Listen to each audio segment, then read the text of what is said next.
Next to an ice cream station, I think that's improbable. Need his next job working at Sonic on the roller skates. Good. I definitely could. Wear you some real shorts. No, just full with. So from the sounds of it, like the work isn't necessarily too bad. It's just, I mean, like a little bit of health problems. Good news is I commissioned a couple characters, so that's cool. Like to draw them, or to like have them be drawn. Have them be drawn. Oh, okay. I have two characters in the works. One of them is Fib. The other is just a character I just made up. So it's gonna be cool. One of the benefits of having a paycheck, you got extra money to spend. Mm-hmm. It's the only thing I spend my money on at this point. You should commission one of my characters to get done then. Not that disposable. Oh, okay. Well, maybe I can convince you. Modar, how was your week, bud? Things are going good. Been working on some stuff for a game to start up after our TOA game is done. Other than that, just busy working. Word. Getting in any fishing lately or no? No, this week we're no on the water. I've got my buddy's birthday's coming up in a couple of weeks, and we're gonna head out and do some fishing then. We might try and get out on the water here the next weekend or two, but we'll see what happens. Word. I figured it's just a good time right now with it going into like hurricane season. A lot of the fish migrate. Yeah, no, the mahi should be coming in here pretty soon, and we will be knocking things out there. Hopefully, pretty soon with the mahi. Well, hopefully that actually works out for you and you can make your way out onto the water and get some fishing in. Lusk, how was your week? I'm on a diet, so naturally I want to be ear deep in a quart of ice cream. I feel your pain. Doing pretty well otherwise. Body is sore as hell from swimming over the weekend, but it's a good time. Yeah, how's your emotional status? I think I'm doing fine. Oh, I'll let you know if anything changes. Even after lying and saying we were going to play Rocket League this weekend? Listen, I told you. I feel really bad about that. Coming back to that, did you? I know. But since you wanted to bring it up, I do feel bad about that. But no, you shouldn't. I catastrophically misplotted the number of hours it would take to get there, and then also to get to Itchitucky from Gainesville. Oh yeah, I was really and on top of that, I got stuck in Ocala National Forest for an extra three or so hours. Somebody wrapped their car around another car, and they entirely blocked off the road. So naturally, the only way to handle that was literally to back out of the entire forest, go all the way around the forest, almost run out of gas in the process, and then finally make my ass back to Daytona. It was a fucking mess. That sounds awful. You had a good weekend. It was pretty though. Ocala National Forest is fucking beautiful. Yeah, when they're not bombing it. Yeah, I mean, there's a lot of Firewatch shit there, but I mean, I learned they also have some small ass bumpy roads up in there too, so that's fun. Yeah. What did you ask Valencia? I think it was how was Gainesville? Yeah. Gainesville's pretty nice. They've started doing this thing where they've been building a lot of new apartment buildings there, and on the first floor of the apartments, they put like convenience shops like CVS's, Dunkin' Donuts, that kind of thing. Living. Yeah, so it's really cool. I was in a hotel right there in the city area, and you could walk to everything. It was phenomenal. Yep. Plus the food, there's still a lot of good places that are open even after COVID. College town, they don't care. Well, I mean, they managed, except for they fucked with a lot of the hours, but So, no morning or noon stuff, but I mean, nightlife is sure as hell still there. Well, that's good. Sounds like you had an eventful week. Probably go to Steak and Shake. I would have loved to, but diet. Knew you could have made you a burger. Oh man. Nah, I would have made you a shake. Oh, Is that where you live? Do you live in Gainesville? Yes, I live in Steak and Shake. Sick. All the free shakes you Well, want. Togo, Awesome. I don't think that you could live somewhere better than Steak and Shake. But I'm sure your house is pretty nice. How was your week? It is wonderful. And my week has been pretty good. I didn't do too much this weekend. Stayed in. I started playing the Burning Crusade Classic that released from Blizzard Entertainment, TM. Having a lot of fun with that. You're the only foreigner here, Toga. What'd you say? You're the only foreigner. True. I'm actually living in just outside of DC, so like I'm the worst possible. Yeah, that's pretty bad. I liked you a lot better when you lived in Bristol. You lost respect points. Across Because you Cavo's got screen. like a better job and improved your life. How dare you? I know. I don't know about better job, but cooler job, yes. I guess you I went could from isolating white blood cells to growing liver cells and collecting liver cells from livers. So Yeah, Those nothing sound important. nearly equally as cool to me. I don't know. well, for one, I like look inside small little 96 well plates, and the other I just sit and stare at centrifuges all day. So 6 of one, half dozen the other.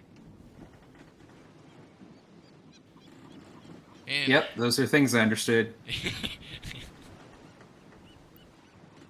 I don't know why that was so funny, but that got to me.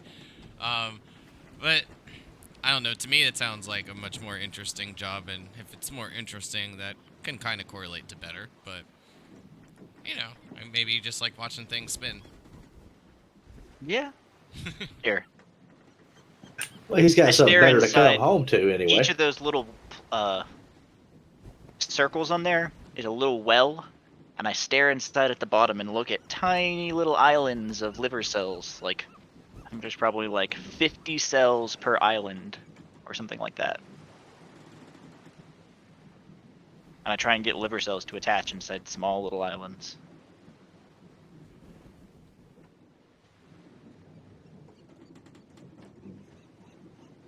Sounds very boring.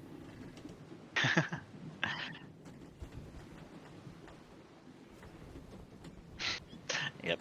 Well, it is kind of boring until you have days like today where we had problems, and well, we think we might have had problems. There was moisture somewhere, but there shouldn't have been moisture. It was in a drying oven. Why was there moisture there? Well, is that going to be a problem? I don't know. Well, did it mess up what we were doing? Well, I don't know. How do we check that? So that spent 4 hours of us going and putting things inside drying ovens that probably shouldn't have been put into drying ovens. Scientific community at work. Exactly. Can we put a temperature gauge inside there? I don't know. It's just a little, like, temperature monitor. Should be fine. What about a humidifier thing? I would think it wouldn't melt. It's supposed to be there, but this goes up to 120 degrees. I don't know. Let's just do it. All right. And that is how science gets made. I mean, you literally put it in there going for science, and then if it goes bad, you know not to do it next time, right? So. Yep. That's how it goes. Zanashi, how was your week? It's been busy, man. Between exercise, working in the garage, and I mean, just all that. I mean, working on my truck. Been busy, but been productive. That's always good. It's always a nice self-reward feeling when you get done doing that kind of stuff. Yes. Well, with that, it sounds like each of you had very productive weeks. For good or bad, makes me feel a little lazy. in comparison to what I did, I just basically cleaned the house and relaxed because, you know, screw that. Doing all that work. I gotta wait till other stuff is more secure first, like the outside wall to the wood frame home. That seems important, right? Of course. Yeah, pretty important. I'll be right back. I'm gonna grab some water. No problem. With Zanashi, going to grab a cup of water real quick. Who would like to take the lead on the recap for last week? There was, a bunch of events that happened. It wasn't just combat, but almost a problem-solving situation going on at the same time. But I'll let you, whomever would like to take the lead on that, go ahead. Well, it's a damn shame that Clue left, but hopefully we can still leave his special part to him. What are you talking about? There was nothing special that Clue did. Nothing at all. Zanashi didn't do anything fantastic. Bullshit. Nobody saw anything. It's true. Nobody saw it, therefore it didn't happen. It's Y'all a very got good that. point. Y'all got XP for us. Y'all better recognize that shit. We haven't gotten XP yet. It's not been given out. But you will. So there we were, in the middle of the sea on a boat. Everything was fine until a murder of crows showed up, heading in our direction. Everybody started freaking out, taking aversive action and all that. Evasive action. That's what I meant. This murder of crows continued heading towards us, with several griffins following them in tow, hunting them. Well, somebody had the great idea to go ahead and attack the griffins because, why the fuck not? So we attacked said griffins. Murder of crows escaped. Well, the griffins started fucking everything up, carrying off crew members, flying off into the sea. They even carried off the captain of the ship, Sanser. At which point I said, all right, well, I'm going to go handle that. And I followed Sanser out into sea.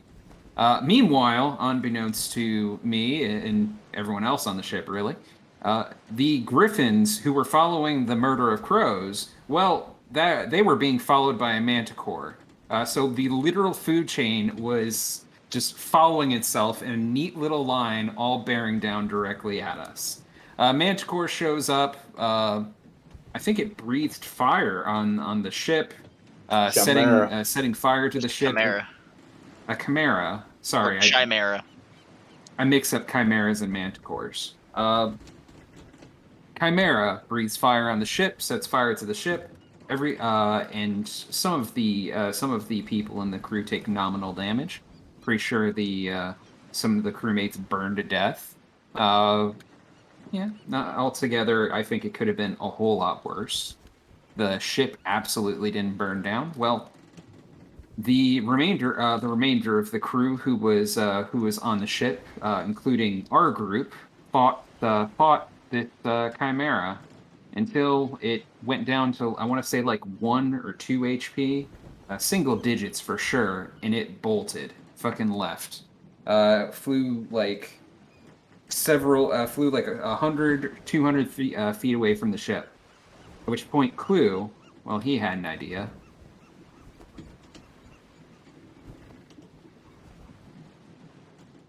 Am I supposed to chime in? That's your cue, Zanashi. that was the handoff, yeah. No, I was eating pretzels, man. Enjoyed your story. Okay, so I tried to get Togo. I hopped on a ballista and asked Togo to fire my ass towards the chimera, but he basically ignored me. And then I asked the rest of everybody, and everybody else ignored me. And I was playing Elista's character, but I didn't want to cheat in that manner and have him do it. So I just said, screw it, Kyle. I'm firing myself. So Zanashi fires herself with the ballista with the deadly accuracy of a nat 20 and ends While up killing the... on fire. Yeah. And I killed a chimera in mid-air, 200 foot out from the ship, and then proceeded to fall into the ocean. And I came back to the ship. Eventually, it got me, whatever. But nobody believes me, and I'm pissed off because of it. That's pretty much my story.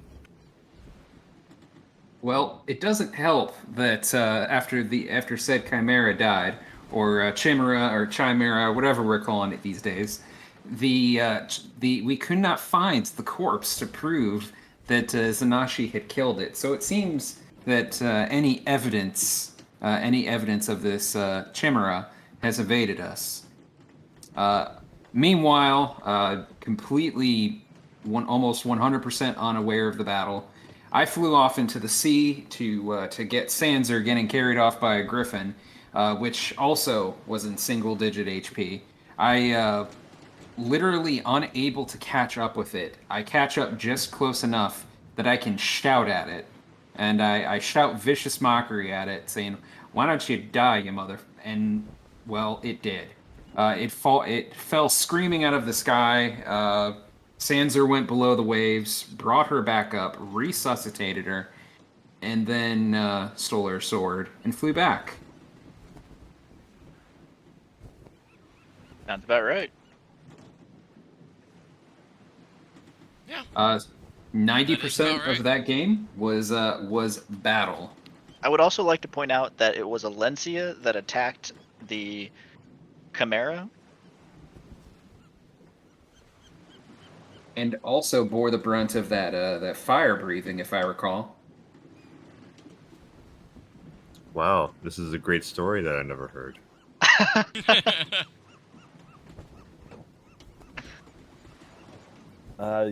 Yeah, and then once Clue was back on the ship, and we got the captain back, Lusk was able to rescue the captain, got the captain revived with some medicine checks as well as some a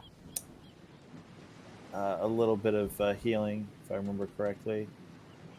And we were getting ready to jump into the water to go down and try and haul up the corpse.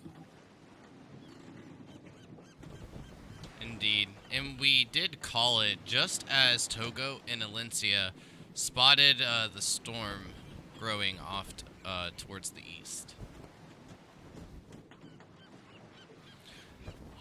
But we'll get into our story with this, which, just by the way, it was a wonderful recap.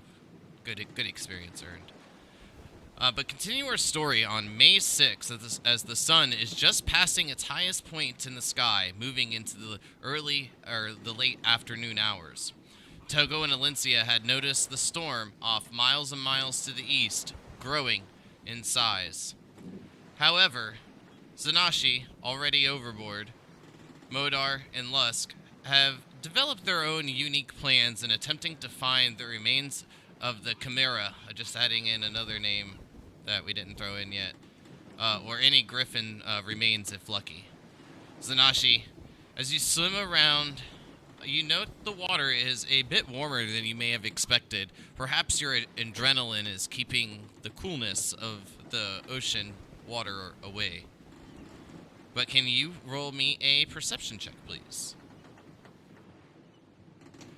During this time, Lusk, you have gone out with the barrel, tied yourself off to it, kind of setting like a little bit of a buoy marker and diving down. Can you roll me a perception check, please? Modar, while each of these, each of your friends, if you will, are conducting their search efforts at this moment, from your plan, you are being tied to an anchor and being prepared to be thrown overboard when making your way near to the barrel marker that Lusk has left. I don't know about tying myself to the anchor, but like going to like holding onto the rope as it goes down with the anchor. However you want to picture that.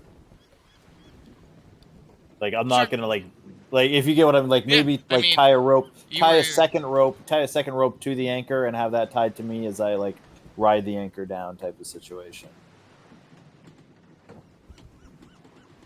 Yeah, Marikoth, the first mate, had offered, saying that the quickest way down would be to like tie yourself off on the anchor, and you agreed. So I was assuming, after thinking about it for a little bit, you probably wouldn't want to do that. You're a pretty intelligent individual, and that almost seems, I mean, to be pushing near certain death.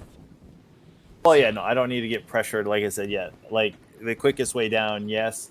Like I said, I would, like thinking about it, I would probably like tie a rope to myself and to the anchor, and then like I said, more of a ride it down, so I don't have to.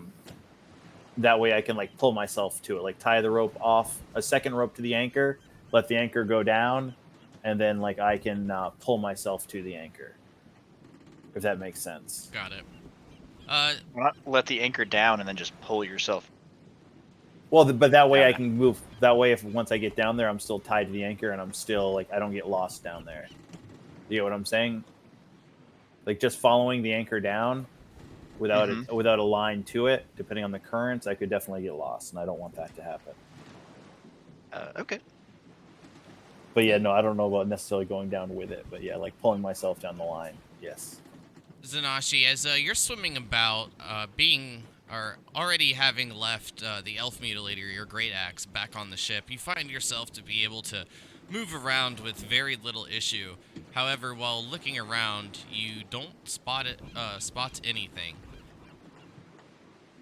Excuse me.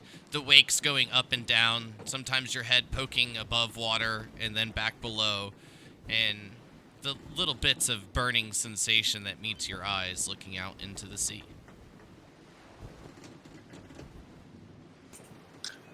I guess I'll swim back to the ship. As you start to make your way back to the ship, the boat doesn't seem to have really slowed much of a pace. Poking your head back up, you see that it's gotten, just a little bits away from you, but you're able to catch up no problem. And then Lusk, from your perception check, as you make your way down below, you stare out into the vast darkness that like almost engulfs you, but kind of just makes you feel like you're back at home, finding yourself in a bit more of a calm state. You do spot some bubbles pretty close to you, about 15 feet off to your right, but from what the bubbles are coming from, you can't see. I move closer. Just into the column of bubbles. So I have 60-foot dark vision. Is there a reason I can't see it? Beyond 60 foot. I thought you said it was 15 foot away. The Was bubbles are.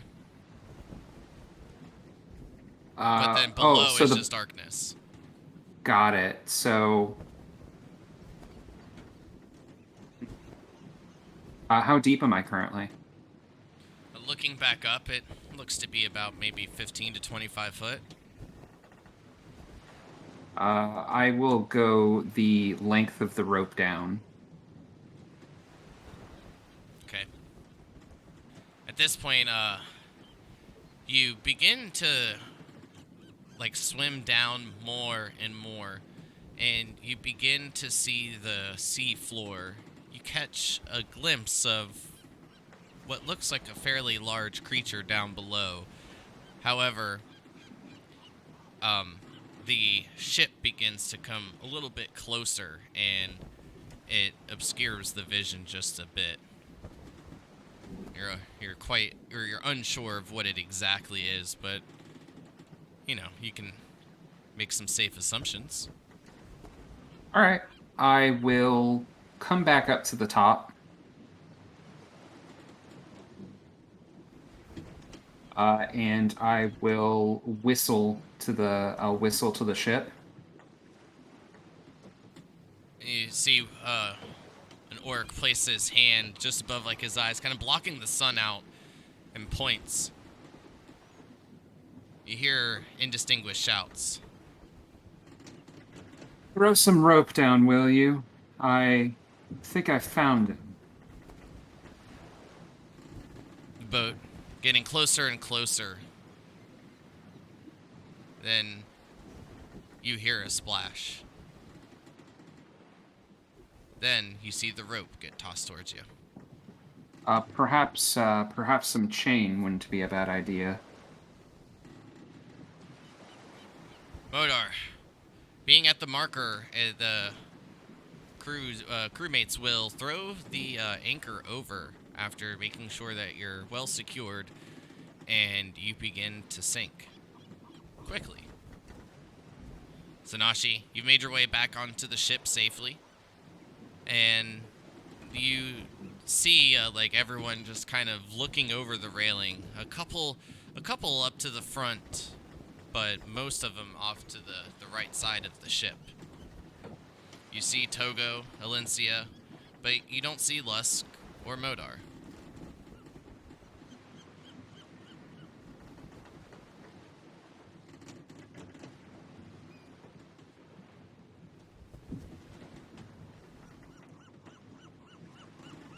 As I start to go down, I cast dancing lights and have that follow me down as I go.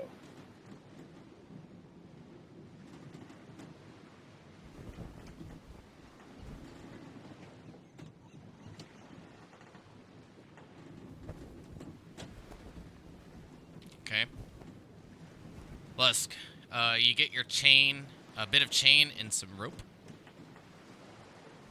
Question is Modar in the same area as me right now?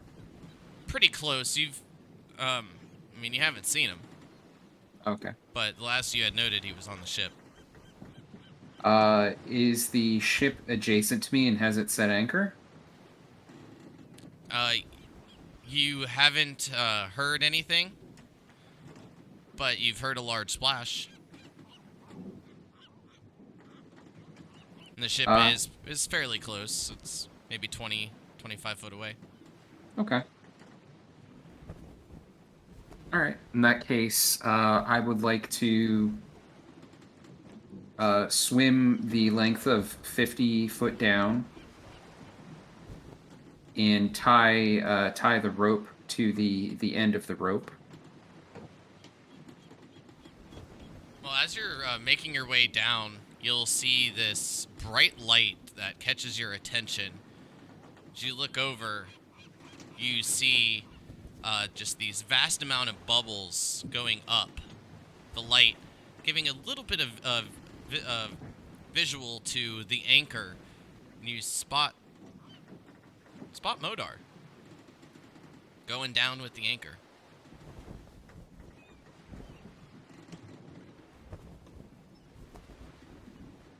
One second, I'm gonna check what cantrips I have. Can I use minor illusion to put like an illusory arrow in front of him that points towards me? Yeah. Modar, you see the arrow. I know that he was down here. I saw him diving. I mean, you knew that he flew out that way. Maybe not particularly saw him diving, but I mean, again, safely assuming that that's what he was doing, since that seems to be most of the plan.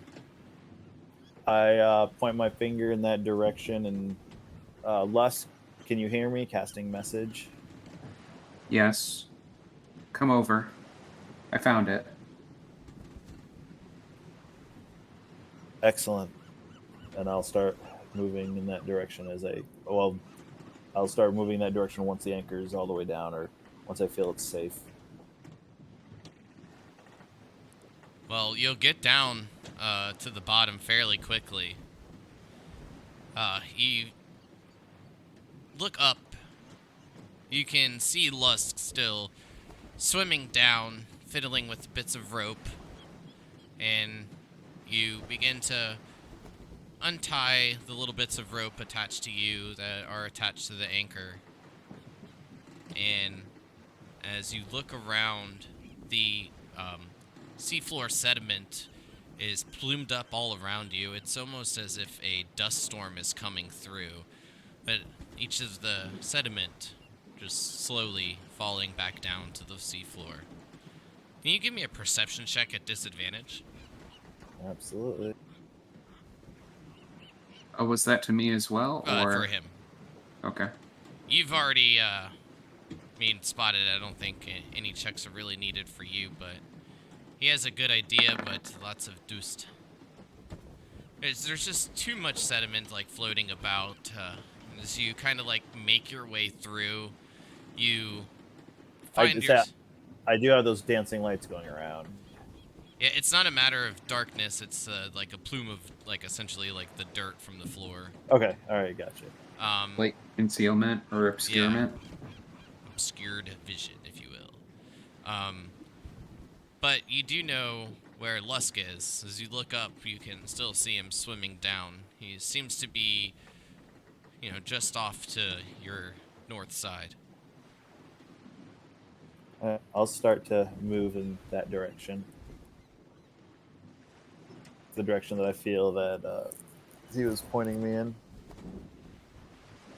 I will. I'm tying a good knot at the bottom of the 50 foot, and going down to where I saw that the corpse. Now, each of you can make your way there. At this point, you feel that it's been a bit of time since being underwater. You can start to feel that slight bit of heaviness begin on your chest.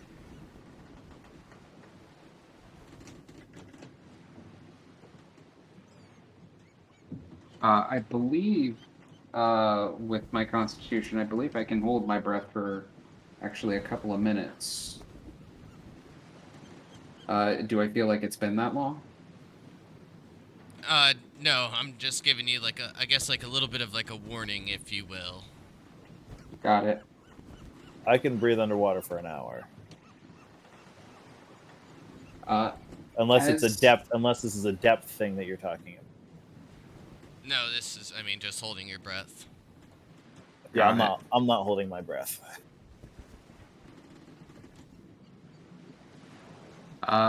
When I get to the bottom of the 50 foot of rope and I tie the rope off, I would like to go a little bit further down to see if the corpse is there. Indeed it is. And Modar, you're not sure where the corpse is, obviously at first, but following Luska's projected path, you see a large, what you think to be a rock, but then moving closer and closer with the dancing lights, you do confirm it is the Chimera.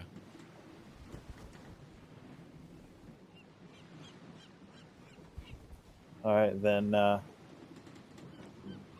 going to take a look at it. Does it look feasible for us to haul this thing up with the chains and the ropes that he has with him?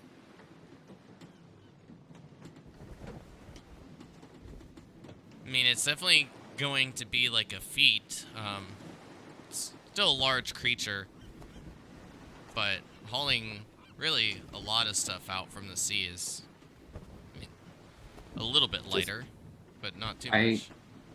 I give Modar the chains, and I make a motion like I'm tying a bow on something, and I point at him and I point at the Chimera. All right, Modar will start to try and move the chains around the Chimera and start to tie it off and try to kind of create like a harness, as you will, to put around the Chimera. That's good. That would disperse. Having a full harness would disperse the weight. Plus it should be somewhat more weightless because of the water, but...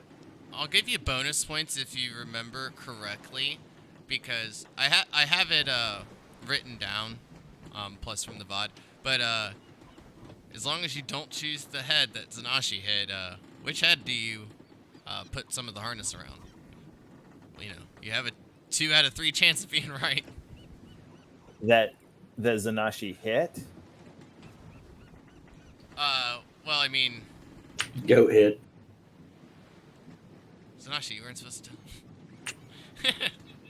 Well, he don't know his character. Well, I mean, I know, would. I was just messing around, just seeing if you could remember. But I mean, you could definitely see like the wounds and stuff of that nature.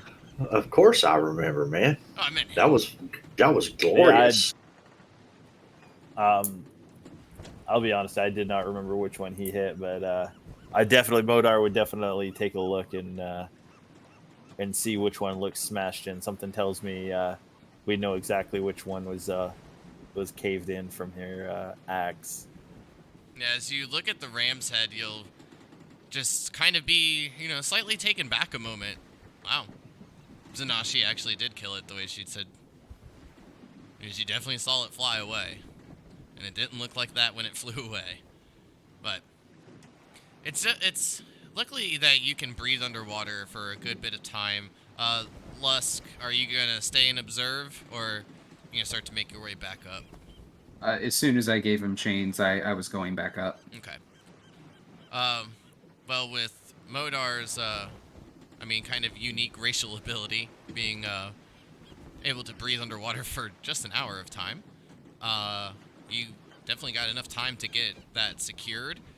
And looking around, you've got it chained up, but now what? It's taken you about 15 minutes. I will take the rope that I have tied to the anchor that's tied to me. I'll untie it from myself and tie that to the harness to try and pull up the Chimera with the anchor rope. Figure that's probably a big, heavy-duty, sturdy rope that can handle the.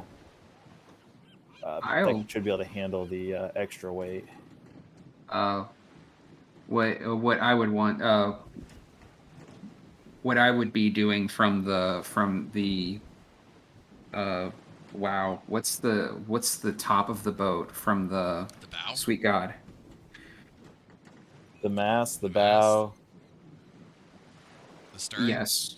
Yes, from the bow is taking the rope, and then once we sense that it's taut, taking the barrel out of the water, flying it over the mast and down to the other side, to use the mast like a pulley, and then getting as many crew members as I could to hoist.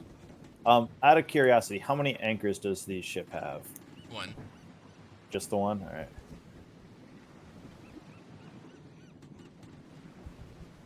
So yeah, then so once that's tied off, I would take a look, try to make sure everything looks secure. Follow the line all the way back up to the surface, and then I would holler up to them to pull the anchor up. That should help to pull the Chimera up as well. So we'll have 2 points pulling this up instead of one. Like trying to coordinate with him pulling it over the mast and the anchor, kind of, like I said, pulling it up in 2 points. And I'll kind of keep following the line down and up to kind of try and make sure that it does not break off. Or if it does untie, I'll swim up, tell him to stop, and go back down and see if I can fix it. Marakoth, well, you've heard him. Whatever they've secured down there, we're gonna hoist it up. Men, pull the anchor. The others, help with that device. And as the crew begins to get to work, Zanashi, Togo, Alencia, what are each of you doing? I'm gonna sit back and watch. I ain't helping, cause ain't nobody fucking believe me. Alencia will. I'll go sit down next to Zanashi and kind of bump her with my elbow. Not gonna help? Oh hell no. You do realize the closest thing you have to evidence sits at the end of that rope, yes? It'd be a shame if all that evidence went to waste. We'd never be able to prove that Zanashi slew a Chimera all her own. Are you admitting you believe me? I give it a heavy sigh and say, "Fine, Zanashi, you killed the Chimera," and give Zanashi a bardic inspiration die. That's my inspiring speech. Acceptance. I want to hear it out of Lusk as well. Oh, no doubt. With a head that caved in, well, the only other thing that could have done that was the ballista itself.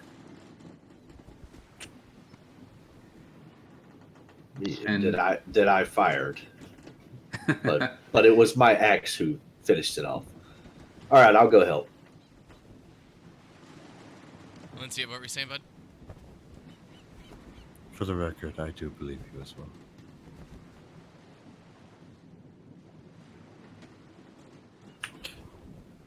Yeah, I mean, you were actually at the front of the ship, so you kind of would have seen me do it anyway.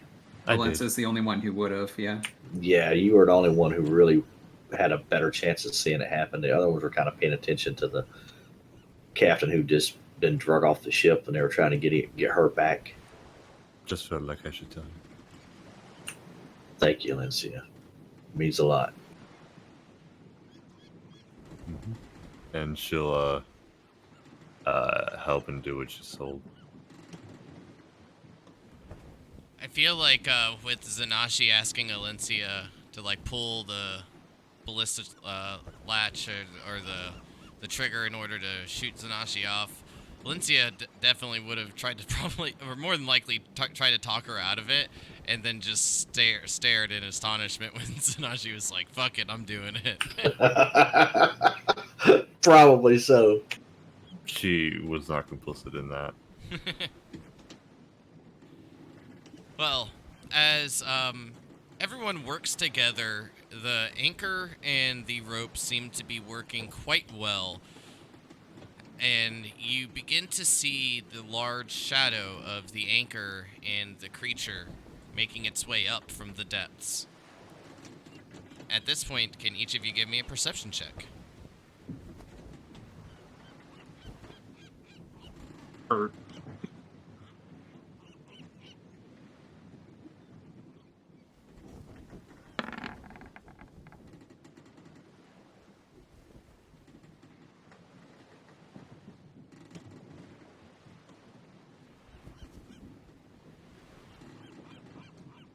Togo, Zanashi, and Alencia, each of you begin to hear a crack of coming from a large piece of wood. Togo and Alencia, each of you are quick to determine it is the mass of the ship. Should that be cracking? Just the No. creaks of the board. well, if you're sure. They said they want me to pull it up, so I'm going to continue. I mean, we're talking about the Chimera is doing this, the weight of it. It's still in the water, so I can't imagine. Yeah, in the water it Really? shouldn't be that much really weight as it is, because I mean it'll be floating within a few hours anyway. But once we try to get it out of the water, then I can see it being really heavy. So I'm taking a look. Like I'm going down and checking this thing coming in. Is it? Nothing's attacking it. Nothing's like. It's no. Okay.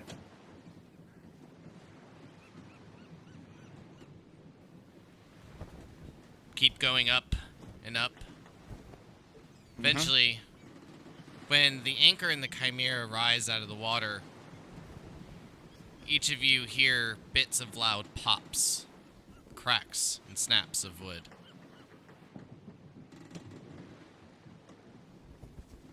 I look around at the sailors. Do they react to it? Everyone seems to just be, like, still. Like, scared.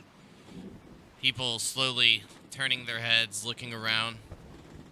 Is that the hull? I think it's just the anchor. People I begin to look.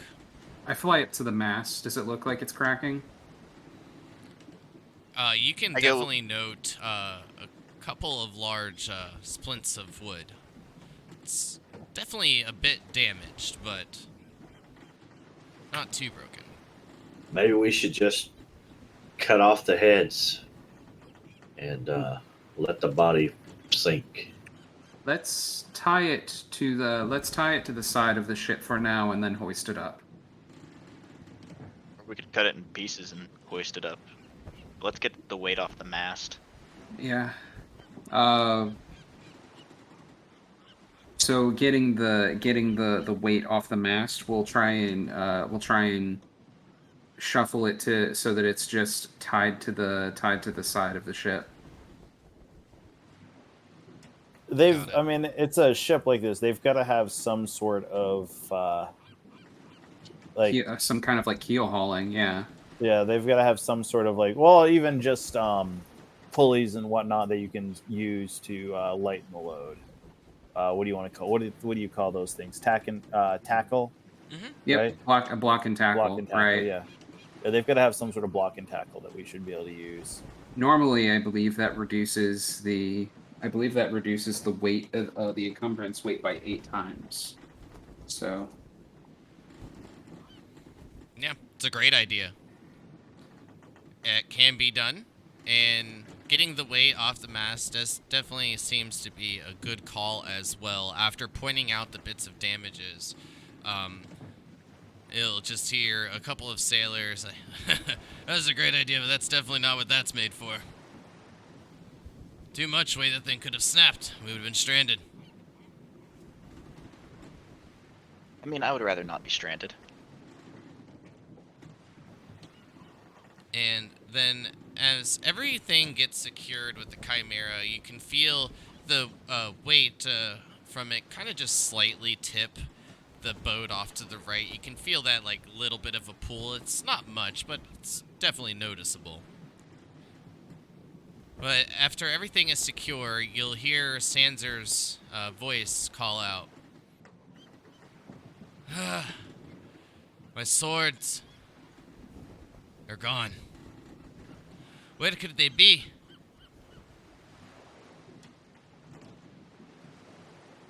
You wake up from a near-death experience, and that's the first thing you're worried about? You were underwater, lady. What isn't the first thing? But those were passed down from generation to generation. I don't want to be the one that loses them.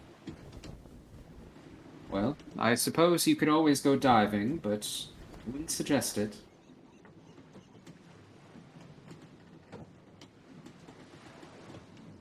It was hell just to find this bastard. Pointing at the Chimera. I have a passive perception of 17. How stealthy was he with bringing the sword that he found back?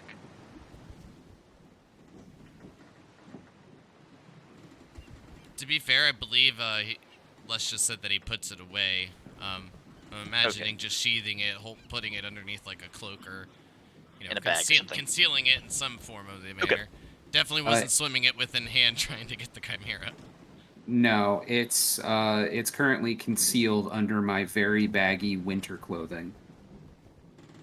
Okay. I mean, I didn't see much down there, but I can always go down and see if it's down there for you.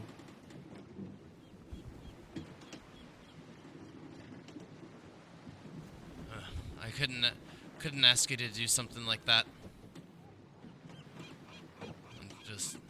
I'll have to figure out another way.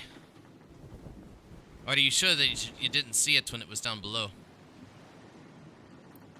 I didn't notice it, no, but like I said, I can go down again and see if I can see it. Could it possibly be in the Griffin? Could be. It's Maybe been I over should just count it lost. It's been over an hour at this point, hasn't it? Since we hit the Griffin, since the attack, with all this stuff going on.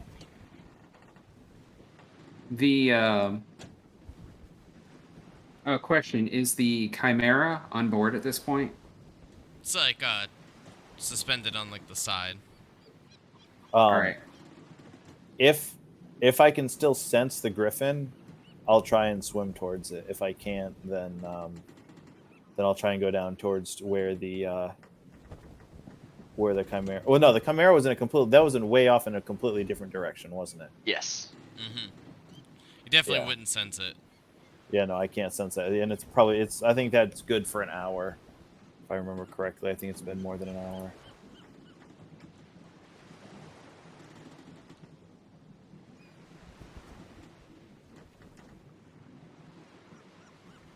The I would be focusing on directing the men to try and get this thing up onto the oh my gosh, I'm blanking on this word again. The deck of the ship. The deck, Jesus Christ. Get this thing up on the deck of the ship using any block and tackle that maybe it has. Definitely gonna be a little bit of a feat, but you got enough crew to do it. It will be done in just a few moments. Heaving, hoisting, pulling on the ropes, using the leverage and the wheels and anything to make it easier. Even kind of hoisting it up with pieces of plank and just attempts to kind of help it clear the railing and then make its way onto the deck of the ship. As it sits there, you can see bits of water running across the deck, blue, slightly colored red with the Chimera's blood.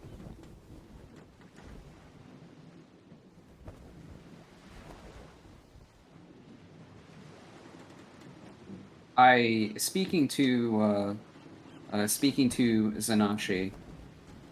Well, I happen to be a fine leather worker.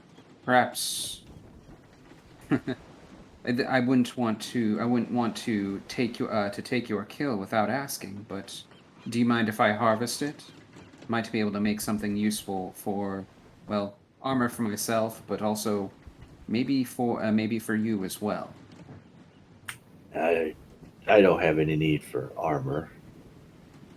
I fight like you see me, but I would like a trophy to wear around my neck. Well, I would. It has a drake head, right? Teeth from the Drake. Yep, a red one. Well, I would think that it would be.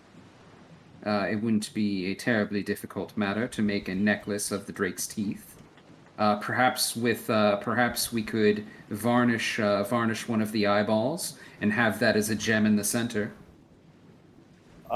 Do I know? Can I think of anything or know about any of the parts of this that would be magically that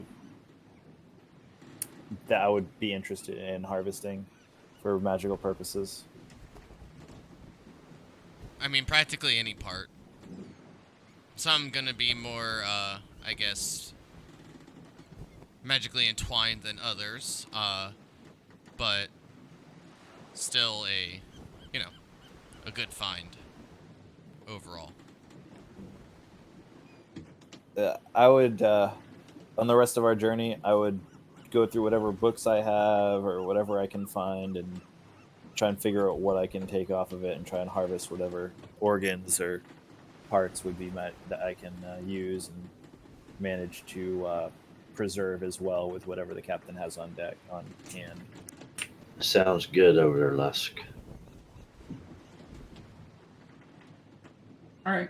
Well, I would think that the fire breathing the organ wherever it retains its fire breathing apparatus would be a good one to harvest. Perhaps a good candidate for making a fire related potion.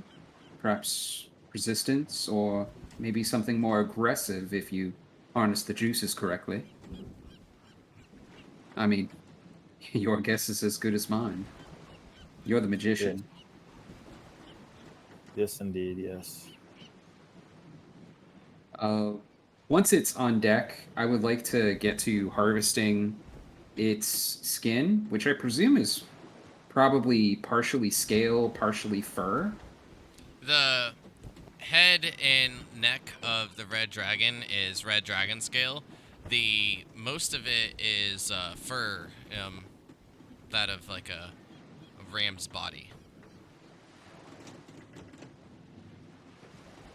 All right, I would like to harvest those two separately if I could. I might be able to think of separate uses So for more them. of the lion's body and then the ram's head. But the wings are the red dragon as well. Got it. But I mean, definitely taking a look at it, you can easily see like the different parts of where these like creatures almost like were birthed from, like the neck area, and then spouted extra heads. However, is definitely going to be a delicate process. Modar, if you want to do a little bit of research, you can give me an intelligence check, reading some of your books, before diving into it.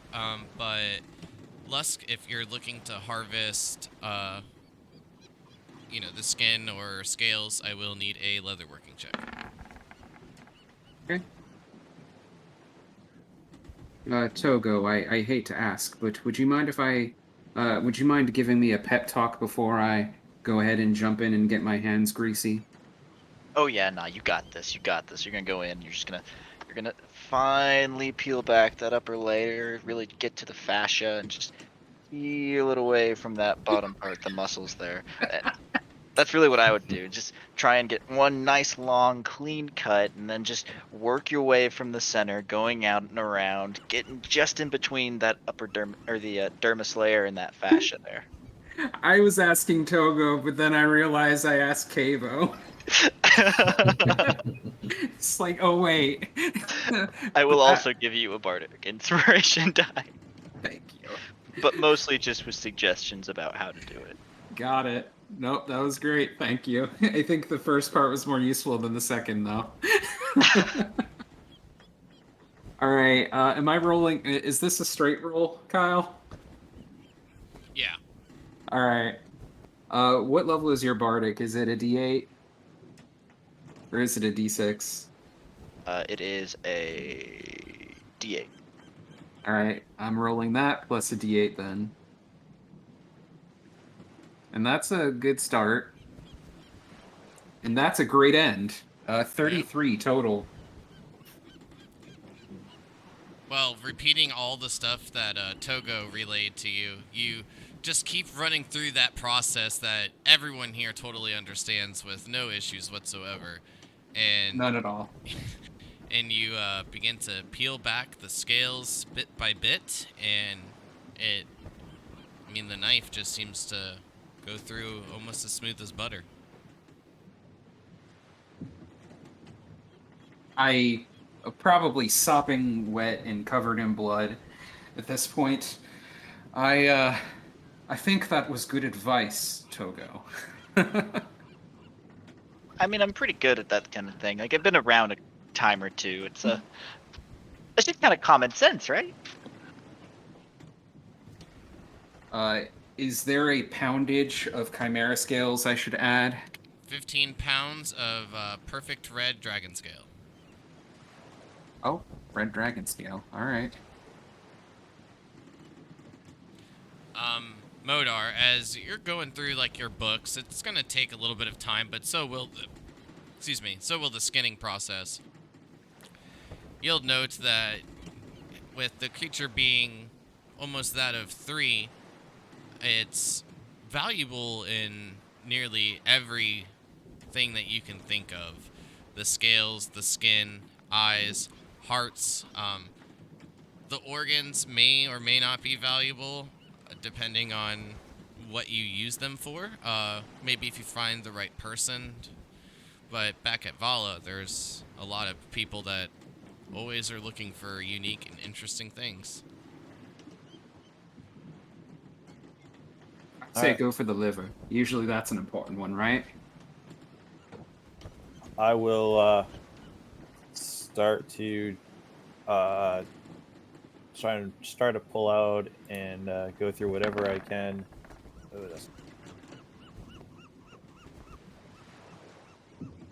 Oh, I'll point out that he should try to go through the areas where I've already skinned it, because it should be easier to go through in those areas. Yeah, no, I would definitely be like go after he skins it, go through and try to take whatever, like I said, eyes, whatever I can get out. Anything that I know that is high value for that other magicians and stuff like that would be looking to get. Just Can harvest I whatever I assist can. Modar with the like actual harvesting of these? Sure. Okay. Do you want me to do my own roll, or do you want him to just roll? Just go ahead and do your own. Okay. And kind of average it out. Well, that's easy. So, digging through, you're able to find one heart. You're unsure if there's one for each, but you have one. And you are also able to collect 2 sets of eyes. Which sets are you collecting? Dragon's Uh, eyes? Drake the- eyes? Definitely go for the dragon eyes. And what the other one? It's a goat, and what's the third one? Lion. I say go for the goat. The goat is usually a symbol of hell. The goat's the one that's all pretty beat up, right? Like Mhm. Zanashi smash. Yeah, I'm gonna skip that one. I figured those ones are all bait. I'll go for the drake and the lion. Each their own. I'm assuming those are kind of like I said. Like I know Zanashi already smashed those up. Figure they're probably not in the greatest of shape. We're back. Yeah, I mean, the ram head definitely doesn't look, well, as good as it once had when first landing on the ship, but there's, definitely a little bits of parts. The horns don't look too roughed up. However, securing the dragon eyes, you'll note that while mainly an amberish color, these dark slits that run down in the horizontal fashion have a slight greenish glow around them. Just ever so slightly, there's just a little bit of like a green hue surrounds the iris, or the pupil. The lion eyes just almost seem dead of emotion. When you look at it, it almost just feels as if it were to look at you as nothing but food. Well, to it I am nothing but food, so that makes sense.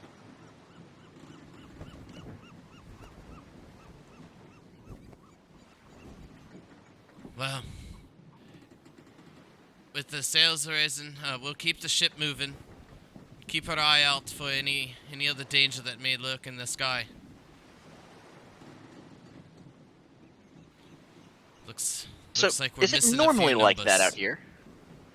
I think the griffins flew off with 2. Yeah. Well, it's not normal, but these seas are dangerous. It's almost as someone angered the gods themselves. Plot. How long Yeah. have they been dangerous like this? Just always? Seems to be. Past month and a half, it's been getting a bit worse. However, that's what you're paying the gold for, isn't it? That's true.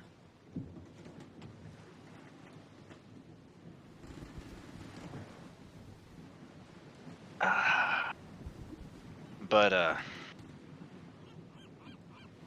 guess, yeah, let's keep going. The quicker we do it, the quicker we get going. Maricroft, have the crew set the sails. I'm gonna, we'll lay down in me cabin for a bit and recover. And you can see her, like, kind of clutch her abdomen a little bit, and as she pulls the hand away, you can see little bits of blood there, Togo. And she'll just kind of, like, wince with the pain, wipe it off, and some rest will do me good. Something can do a lot more along with the rest. And she will walk up and healing hands her if she didn't do that last session. No, she did not. Cure wounds and a potion was used. Alright, then I'll add on to that.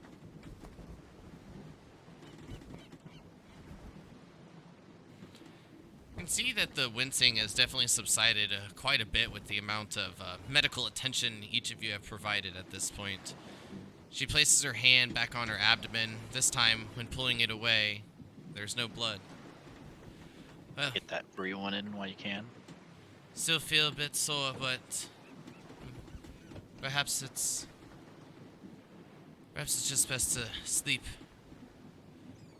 Mark down on the map where I lost the sword.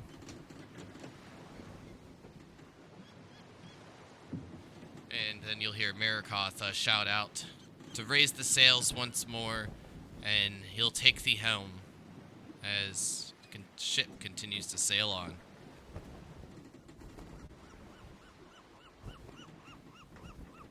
But at this moment, the floor is each of yours. If there's anything you guys wish to do, talk about, anything of the manner, feel free. Just move you along until we get to our destination. I would like to continue harvesting other skin from the chimera. I guess going with the lion skin or the normal type leather. Okay, another leatherworking check. Okay.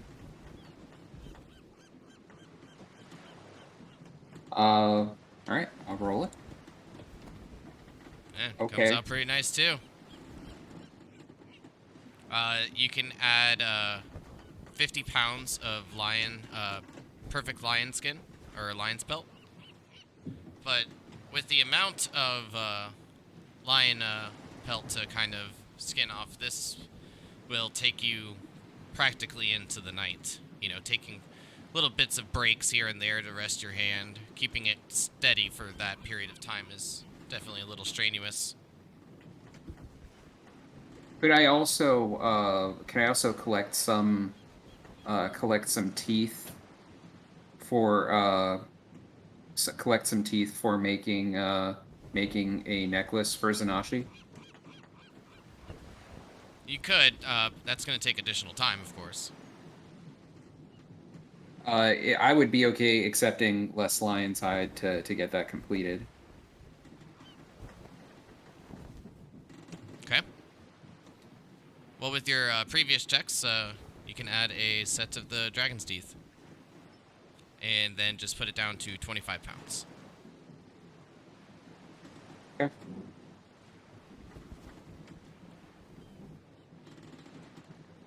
I just hang out at the front of the ship, just staring out to the sea in front of us with a grin on my face. Happy you helped bring this beast down. Nah, she's just happy she's alright. No, I'm just reveling in the fact that y'all are getting so much use from this creature that I killed that y'all wouldn't help me kill. How ironic is that? We were just worried about the captain. It had nothing to do with not wanting to help you. To be fair, I'm thinking about this in the opposite direction. I ran because I knew you all would be able to handle it. Well, I guess it's just gravy that it was you, Zanashi. Unfortunately, I was under the effect of some mind control and I wasn't able to operate at full capacity. That does explain why you are praising Zanashi so much. Oh no, that wasn't included. I got over it. You just kept talking about how awesome Zanashi was, how perfect, the grace of which she swings her axe. It was, quite enamored, almost like a schoolgirl. That's all true, but I do think that was because because of the brainwashing as well. Listen, I get brainwashed and you throw a fit. And then you get brainwashed, and suddenly that's just all right. And we should ignore that fact? Mm-mm. That's correct. You know, I This haven't is forgotten yet. There was the hypocrisy little here. bit of attempted murder, Togo. Hypocrisy. I'm with you, Togo. People tried to kill me. People tried to. They tied me up, and yet when Alencia gets brainwashed, apparently everything is all handy. No, I said nay. Preach. You were possessed by a demon. It is not similar. All right. I am not Let's a stop demon. the I'm a name calling here. Yes, half demon. We don't have at to worst. be rude. Sorry, half demon.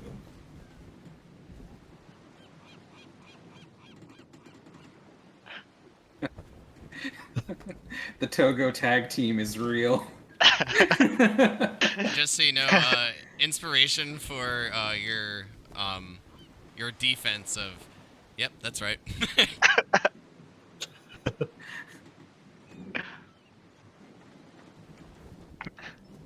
Big what? Want to fight about it? I mean, you can't argue with it, right? There's no other argument presented, so end That's of all there argument. is to it. Mission complete. Did I do something in my brainwashing that harmed any of you? No, and neither did I. Mm-hmm. Boom.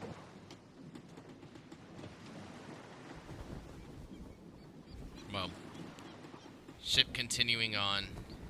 The sky is a nice clear blue. Very, very few clouds up in the sky. The sun just continuing to just make its way to the western horizon.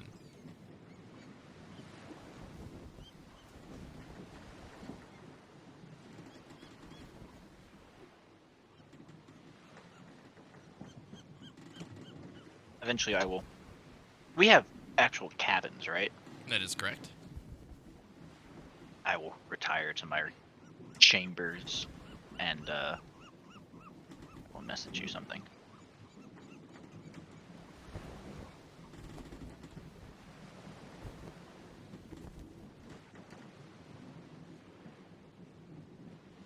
Same. I'll if it's nighttime, I'll continue working the next day, but I'm done for tonight.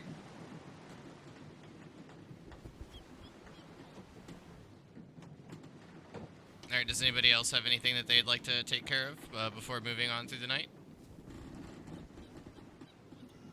Was it worth it, Samashi? But of course it was worth it. Why? Because I meant to kill that beast, and it tried to fly away. It was because it was. I couldn't let it get away. And, well, I weighed the risks, and, I mean, should I have missed it? I mean, there was water beneath me. Couldn't hurt that bad. Why were you chasing a fleeting adversary? Because it tried to kill us. And besides, it needed to die. It probably did. I suppose I put a lot more focus on making sure everyone survives rather than beating down our adversary to death. It was a hostile creature. It wasn't very intelligent from what I could tell, other than it knew when it was time to leave. If we didn't kill it, it would have gone on and killed someone else, perhaps lots of people. I do agree. However, you put yourself on a ballista, as far as I understood. And you didn't think that any of that would have been, well, You know, what if you miss? What if you land in the water pretty hard? I wouldn't hurt that bad. Then we would have to take care of you. I'm pretty tough, Valencia. I'm just saying, please focus on yourself some more. We don't want you to get hurt as much as everyone else.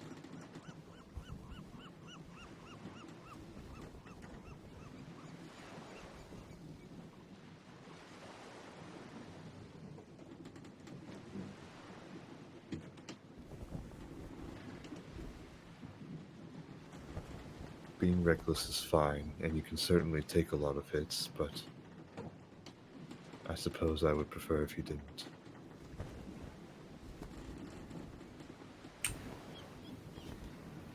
Now, you were the first one to rush up to the creature. That's... I can't really explain that. Bet you can't. That little Zadashi in you. Don't say it like that. I suppose I did have some influence from you in that moment. But still, I just want us all to make it out of here alive and not overboard, stranded. I didn't think that far ahead.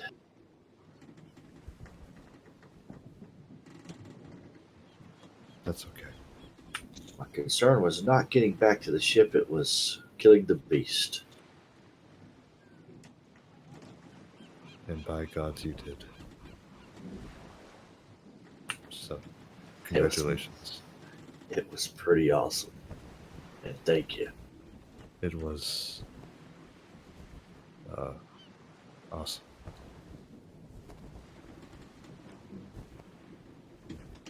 But don't forget everything else I said.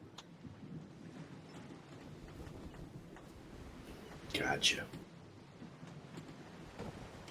And she'll nod and start heading back.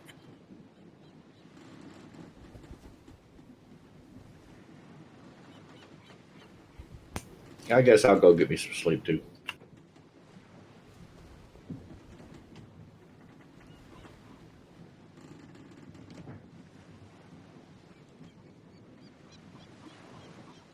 Okay, well then I believe that's everybody getting their rest for the night. Well, as the sun goes down and it begins to become a bit darker and darker, as each of you are in your cabins, you just feel the rocking of the ship. Swaying a little bit back, left to right. Modar, after the adrenaline of combat and what you had experienced having to deal with, your seasickness seems to have subsided a good bit. You still feel a tad bit nauseous, but you're functionable. With that, each of you do fall quickly asleep. And what feels like just a few moments before you hear the call out, "Set anchor! We're here!" And Wow. as each of you begin to open your eyes, you see the sun has already begun to rise, and your short rest moving on to May 7th is complete. All right.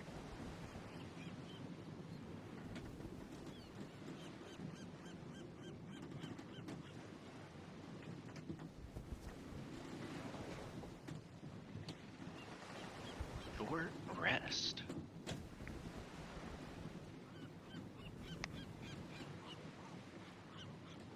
All right. So we have All right. arrived to the island. So, as each of you make your way up to the deck, you will find that you are not on the island, but still off just a bit past a couple of the breaks. You can see that while you're in this pass, the lane of like the water in between is quite narrow. The bow of the ship facing the Celestial Veil, and the stern facing back towards the what you would know to be the coast of the southern parts of Raisk. You can hear a couple of shouts nearly in unison. Heave! Heave! Looking back towards the stern, you see a few crewmates pulling the towed boat a bit closer in order for each of you to make your way upon it when ready. Flying up to the crow's nest, does it look like the person up there has a spyglass? Indeed. Let me borrow that for a moment, would you? You gonna give it back, right? I'm not going far, I promise. It's the captain's only one. You'll get it Don't back. drop it. And I'll fly 60 feet above the crow's nest to get a better look at the island. So, taking a look at the island, you see a beach, roughly 20 to 50 foot before running into a vast jungle. The trees, you'll note, are 2 to 3 times the size of most of the ones that you've seen around Raisk. Exceeding height of 60 to 70 foot. You will also note a bit of a clearing towards the center of the island, where you see a large purple orb. Could I make a perception check with the spyglass to notice any hidden features? Sure. I believe the spyglass normally gives advantage, but I can't recall. Do I have you advantage? can take advantage. All right. Note of nothing else. All right, so we have the beach, 70-foot jungle trees, and then we have a large purple glow in the middle. Probably around here, I'm guessing. Yeah, it looks to be dead center. Okay. I do want to check out the large purple glow at some point, Yes. but maybe we should do a loop around the island first. Flying back down, I hand off the spyglass. Yes, thank you, good fellow. And then dipping back down, I advise the rest of the crew. Those trees, roughly 70 foot tops, and a purple glow and clearing in the middle. Everything here appears giant, so I'm sure the fauna will be something similar. That's a good guess. I say we try and be a little stealthy on this one at first. I don't know what's all on the island, but if we can sneak around and get an idea of what's going on, then we can make our way in a little better. How big is the island? Like,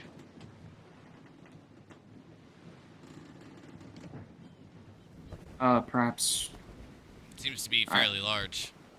30 miles across, 30 foot, 30 miles always? Is that it? Just about. Okay. So it will be roughly a 15-mile trek to the center. okay. Maybe a little bit shorter, depending on how big the clearing is. But no matter what, you can count on it being a slog. Yeah.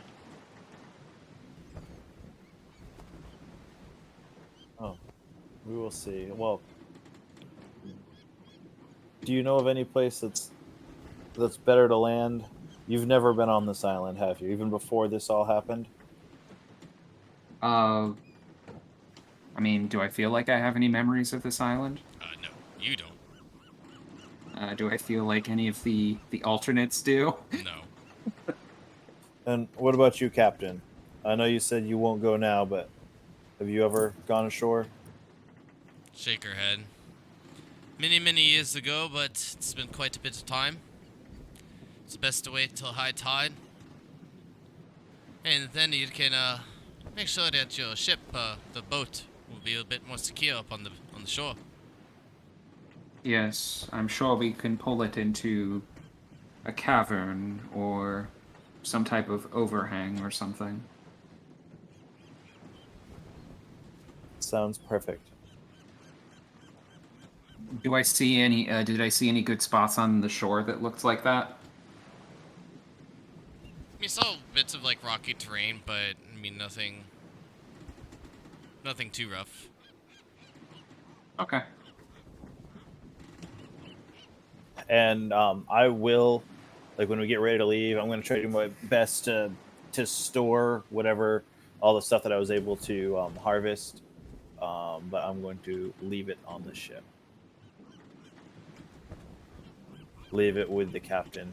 Tell her, well, if I do not return, this will be at least a little bit useful for yourself. Maybe it'll help make up for the loss of your crew members.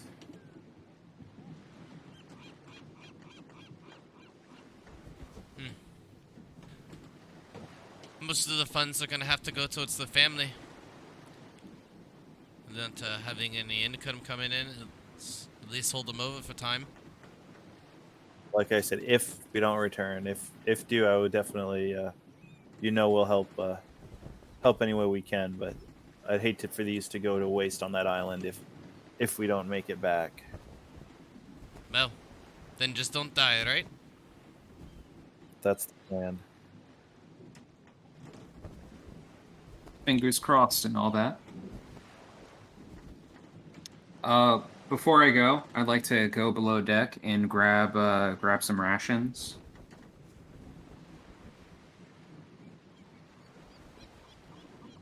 Okay, how many are you grabbing? 10.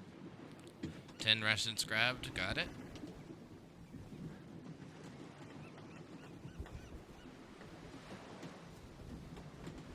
So how much do we have still for rations at the moment? I have 9 rations, so I'm assuming we'll probably be all right. How long are you guys staying here? A week? 5 days? We'll stay it for about a week. If you don't send any word, then we're out of here. And just sitting in this pass, we're kind of like sitting ducks, so the quicker you get back, the better. Yes, do watch out for more griffins.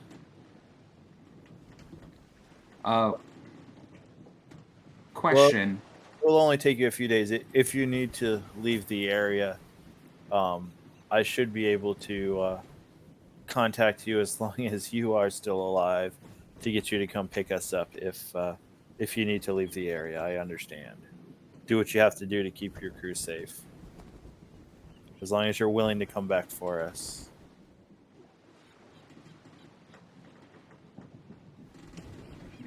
Well, the deal's a deal. If we have to leave, we can be back in just a couple days' time. I mean, if there's a spot that you guys think would be a little safer to hang out, we don't need you right off the shore. If we're being honest, we don't need you to be right here where you're visible to everything. There's a spot that's a little bit farther away. If you don't hear from us in 7 days, come swing by here. Stay here for a day, see if you see us on the shore, and if not, head back.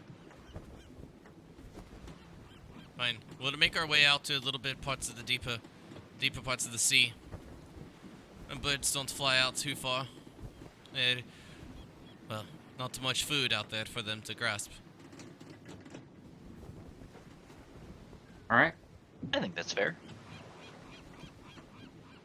So are you thinking more along the northern side of the island? We can meet you around this area. Perhaps that's good. Captain, you wouldn't Just happen to send have word. them. If you can put the light on the shore, then it'll be a bit easier for us to notice. Yeah, we can do a light. Some kind of fire or something. Create a signal fire for you once we're here. I should be able to contact you, and then we'll send a signal file. You wouldn't happen to have a map of the island now, would you? I No. don't think enough people go on this island for there to be maps.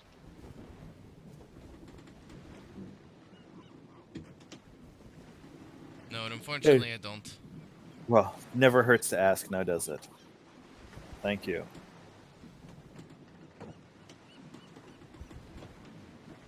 Well, the boat's pulled up close enough. She looks to Luska. Looks like you'll be able to make it down, no problem. The others, just make your way. Use the ladder. It'll be a bit easier. Yes. When I get on the boat, I'll ask Modar. Do you have a pen? I'm sorry, a quill, paper? Yes, of course.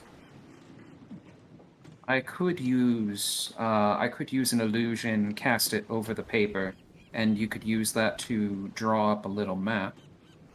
It would be crude, but useful. I did get a good 60-foot plus glimpse.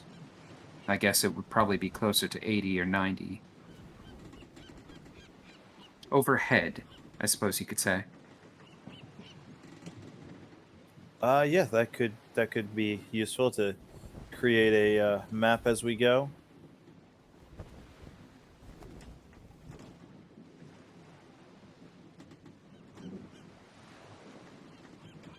All right, so each of you make your way down into the little ship and then begin rowing. You definitely feel a bit more of the roughness of the sea as you untether the rope from your little bits of your bow of or the stern of your ship and begin to make your way away. Disappearing and reappearing from the wakes, you can see the crew waving, and you hear shouts and little bits of cheers as each of you begin to make your way off. At this point, we'll go ahead and take a little small break, and then just be back in a few moments.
All right. So, with each of you setting out on the smaller boat, making your way towards the coastline, needing to navigate your way just through the what feels to be quite a bit more of a rough sea now that each of you are on a smaller vessel. Continuing on, you see the ship just grow smaller and smaller in size. Then you begin to hear the sounds of waves crashing against the shore.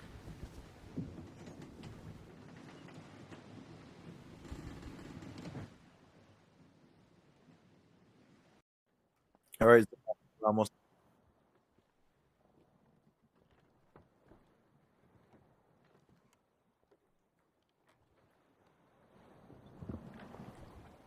It begins.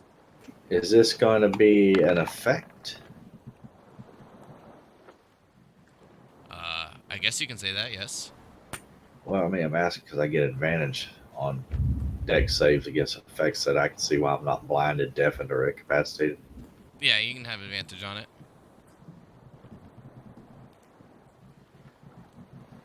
Damn near the same roll, regardless.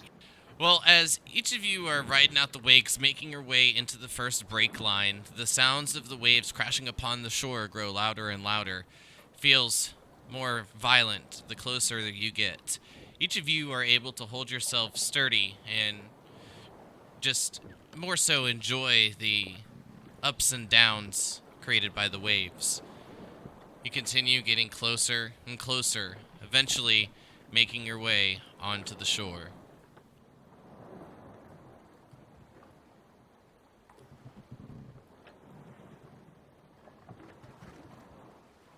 As we approached, is it just normal beach with some violent waves?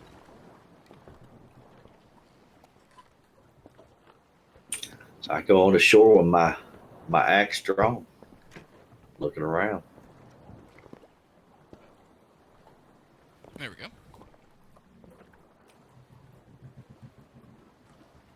Modar will slowly step out of the boat and take a look around, seeing,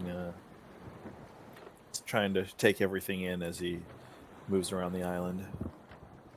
I just hop out. I look for a good place to stow the boat. Preferably one of those spaces I noted when we were coming in. Yeah, no problem. You can easily tell the tide is high at the moment. You can see where in some spots it reaches nearly up to the tree line. You can find a nice, practically a flat area of sand to pull your boat up onto. Close enough even to where if you wish to use some rope, you could tie it off to a tree. Love to. Yes, we definitely need to tie that off just in case these tides come higher than we may expect at some point. Help keep it here. I'd also like to grab some palms real quick and try to set it over the ship in the dunes. Over the top of the dune so that the ship will be a little bit covered.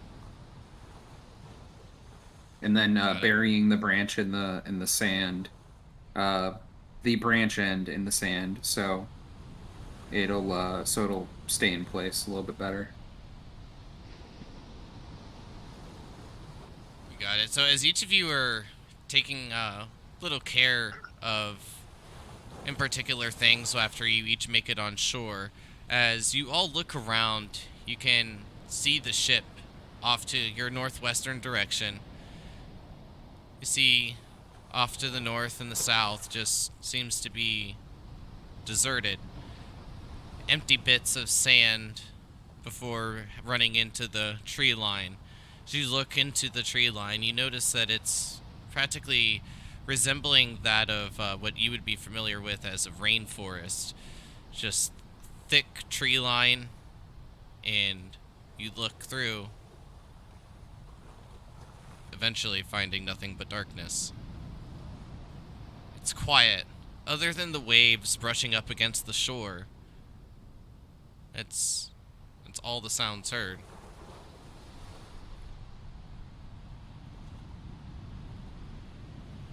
Well, I guess, do we head in, or do we head along the coast? My question is, do we have anyone amongst our party who considers themselves a survivalist or perhaps a tracker? Zanashi's pretty good at the. Me and Zanashi have a good track record. Well, in that case, I would think that you could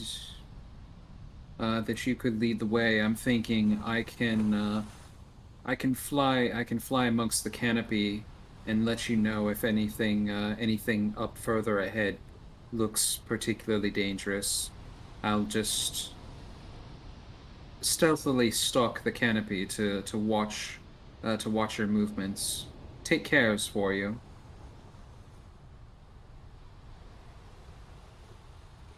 As we start to move up and get closer to the tree line, Modar does want to like stop and take a look, see if we can find something that looks like game trails, or if there's any evidence whatsoever of something like moving or living on the island. Okay, you can go ahead and give me a survival check. And can I give you a stealth check? Yes, if you're wishing to be hidden up in the tree line. Yes, and I'm imagining just kind of flying from different places in the canopy to kind of watch what's up ahead of them. Got it. Modar, you find, other than the footprints from each of you, no other prints, signs of wildlife, or really, like, anything, no, like, runs through the brush, anything that would indicate any tracks.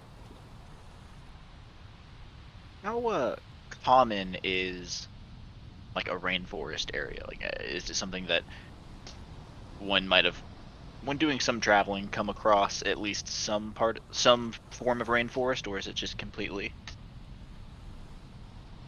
foreign as The a? closest that,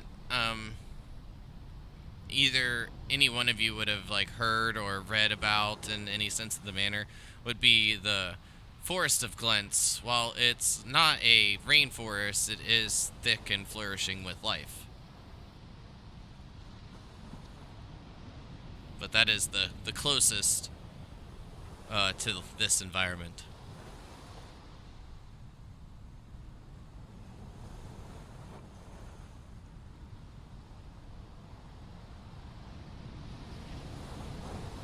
All right. Then yeah, we'll start to follow Zanashi in if she's leading the way. So that's the way you want to go, is in.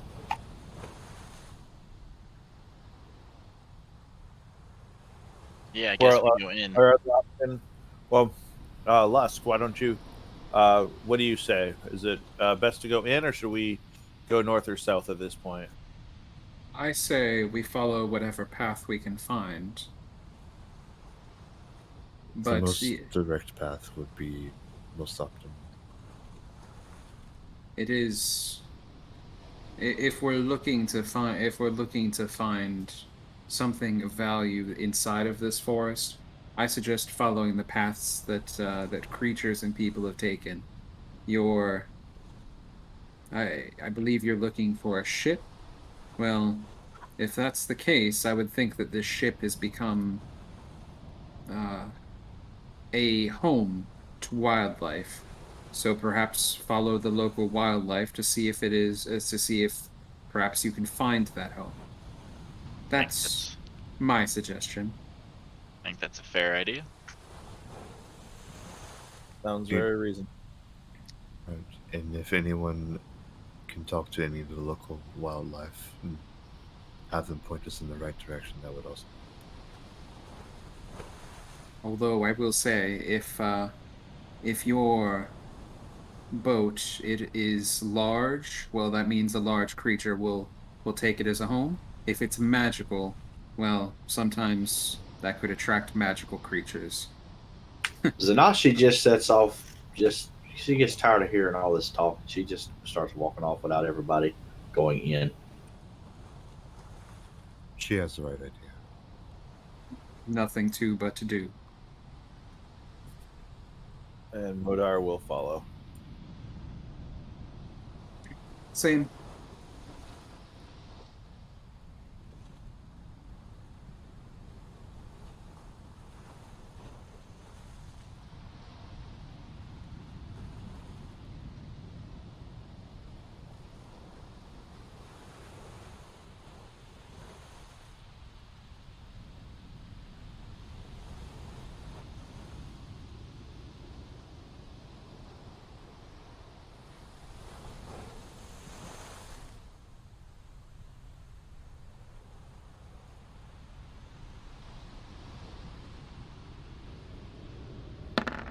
Perception, you say?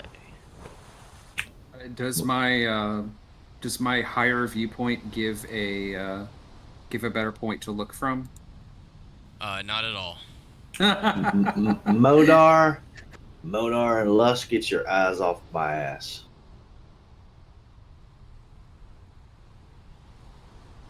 It's so dark in here. I don't think I can see anything else. I've never seen anything like this. This is absolutely just wow. Nothing else like Sanashi's ass? Wow, Modar. Who's looking? What are we talking about, Sanashi? Did you see that tree? That flower? I've never seen anything like that. Yes, that flower.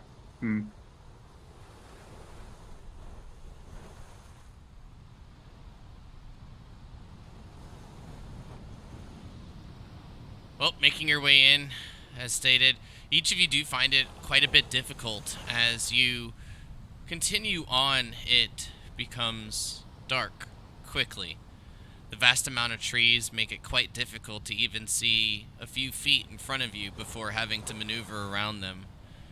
Still, you find yourselves in silence, other than the sounds of the footsteps that each of you are making, hearing very little sounds of Lusk up above in the trees, and the waves along the shore beginning to just fade off into the distance. So we don't hear any kind of birds, any kind of bugs, animal calls. Correct, nothing. That's not concerning. Perhaps use your light trick, Modar.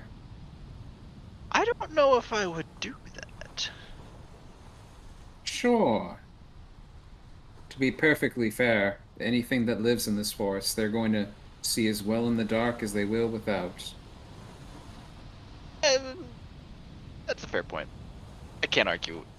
When you spit facts, you spit facts.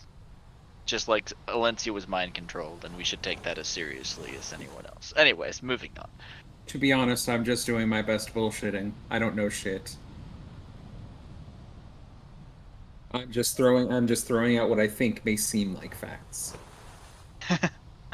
You got facts, you got facts. The illusion of knowledge. I mean, that's all I have. Yeah, if need be, Modar will throw his lights up if it gets to the point where we really can't see anything. He will put them out in front of us, like 20 feet. Don't want them right over the top of us, but kind of like illuminating the areas in front of us. Got Like it. an anglerfish. You know, being brainwashed isn't that big of a deal in hindsight. Yeah, it's not a big deal, is it? No, I it's not. completely agree. Maybe it causes some kind of, I don't know, overreactions. Yeah, Right- why are you right. getting so worked up, Togo? Yeah, right, Oh, I don't know. Unconsciously rubs where the magic missiles hit my chest. Zanashi, Anyway. continuing on, can you give me another survival check, please?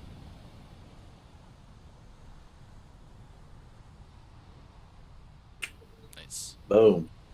You have I mean, even with all this zig and zagging and, you know, the darkness, having the little bits of light still give you a pretty good sense of direction.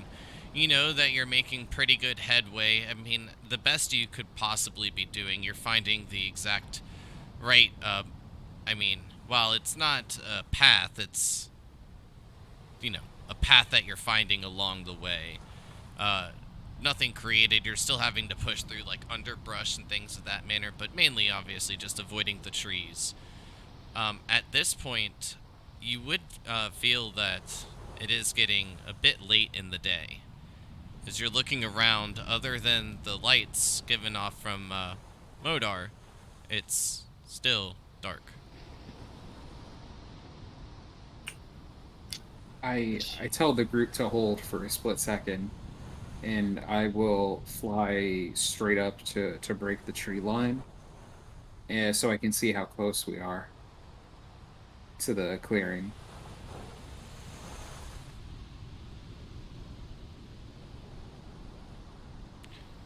I'm just gonna... Actually, I can do it like this. You still seem to be a few miles off. However, with the sun beginning to set and it growing a bit darker, it is notably much more purple in the area. As you look on the eastern side of the clearing, where the tree line meets, can you go ahead and give me a perception check? Okay.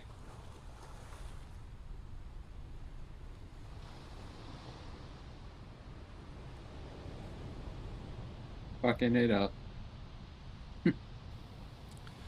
Mm-hmm. You feel that the light merely just stops, barely penetrating the tree line, just from the sheer amount of the trees there. Makes sense. I mean, you guys aren't seeing it down in your location, so, you know, putting the puzzle pieces together, it's a pretty safe assumption. However, off to the east, you see the storm that Alencia and Togo had pointed out the previous night, still growing in size. Think bigger. Oh wait, I don't see this, do I? Oh, this is the last squallies up above. Does This- it look closer? Yeah. All right. The storm's not on the island though, right? Like it's off No, in the it's ocean. off into the ocean. All right. I'll fly back down to the group and I'll let them know. We're a few miles from the clearing. It may be good just to set camp, but be wary. It's about to get very wet. Oh, don't you worry about that. We'll be perfectly dry this evening. Are we ready to set camp then? I would think so. Yes. Gonna try and find some place that's like, if we've been following a trail, try and get off of it a little bit. Find The someplace only that's- trail that's being made is practically what Zanashi is forcing Was that- herself okay. through. All right, well, try and find an area that is like separated from trees, looking for like a 20-foot like cube area that that we can set up in, and that's kind of off to the side, or and going to ritually cast tiny hut. Oh, okay. All right. Good call. We can also like help clear the foliage out before any of that happens.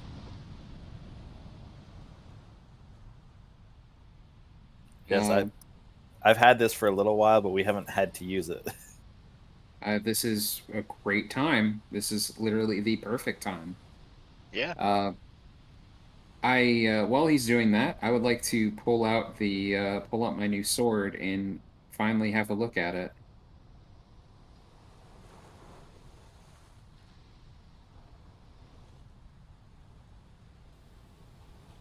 taking a look wh- over it, you can give me an investigation check. Okay. Oof. Standard short sword. All right. Do I have any ideas to why Sanser was so attached to it? You don't notice anything.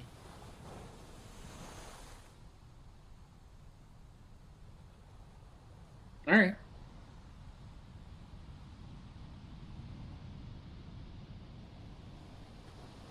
All right. So, who's gonna be? Uh, you guys just. Well, let me just say, y'all just going to sleep in the tiny hut. Well, Mhm. so have we traveled for 8 hours today? Roughly, yes. With the little bits of having to row and then making your way through the jungle. The jungle is, I mean, definitely impeding your total amount of distance you could go. Were you saying something, Clue? I just said to staying in the hut. All right. I'll I would like to work on trying to make some studded leather armor for myself, preferably making the top half of it out of lion's hide, and then studding it with some of the red dragon scales, and trying to make the armor skirting out of red dragon scales primarily. So it'll be a combination of the two, but focusing on using the red dragon as studding, and the lion's leather as the main portion. Got it. You can go ahead and give me a leatherworking or yeah, leatherworking check. Hey, With your Bo. tools. I'm sorry, Togo. Could I beg you for some more of your wonderful ideas? So you're planning on using the dragon scales as accents, right? Or are you I just trying to? As the studs, mostly to catch any wayward axes that perhaps Zanashi is throwing at me. See, and I think that's a brilliant idea, but really, the dragon scales really pop. So, like, if you want to use like some accents in like over the where the straps go, almost like where buttons would go, I think that would be wonderful. I think that would really kind of pull the whole image together.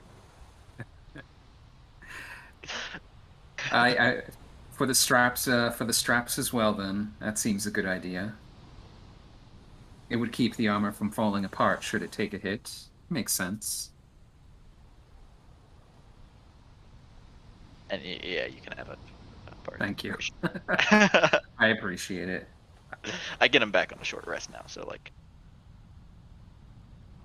I wasn't sure, but I feel a little bit better confirming that. yeah, no. Now it used to be a long rest, and whew, that was hard. I was waiting for you to say, but this time I'm not giving you bardic inspiration. Oof, I rolled a 2, and but it is a 17 total. Yeah. So, with that, I'll just make a note of it real quick. But you do feel that this is going to take quite a bit of time. Going into your couple of hours, I'm assuming you're doing some of this during your watch. Yes. I'll take a watch after Lusk. Alencia will take her 4 hours sleep and then stay awake for the rest of the watch.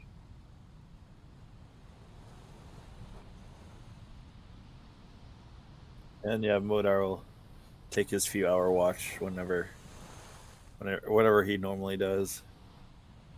And then in the little bit of spare time we have, he will be working on his alter self, moving alter self into his spell book.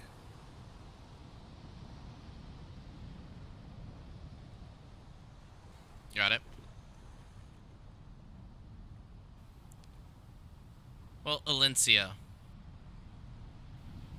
during your watch, Can you give me a perception check, please?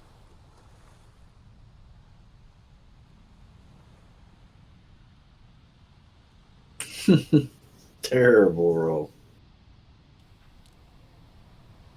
Hearing the waves still off in the distance, it's a fairly quiet night.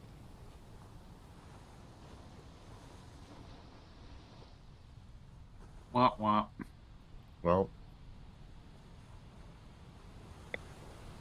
But eventually, you feel that enough time has passed to wake your companions, while still very dark out. Just feel that they've gotten enough rest. Do we expend a ration at this point? no, Lucia's gonna cook something. I've missed your meals, Valencia.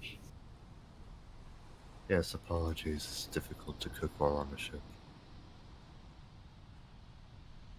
Yes, fire doesn't really do too well on a ship, does it? I'm making elk this time, so I'm open to some criticism. And she's looking at Laska when she says that. Well, to be perfectly honest, it'll probably taste better than anything where I'm used to. Hell, I haven't even I spent several hundred years not even eating food at all, so I think this will be better than nothing That's what by I'm a hoping for. wide margin.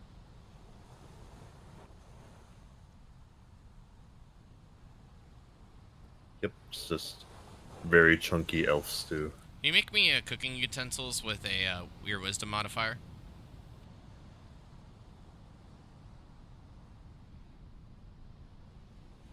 All right, you can't see for shit or hear for shit, but you damn sure can cook. It is, I mean, probably one of your better meals. Perhaps dabbing into newer things seems to maybe pique an interest. Pay a bit more attention to detail. Every side has been cooked just right. Because I'm amazing at this.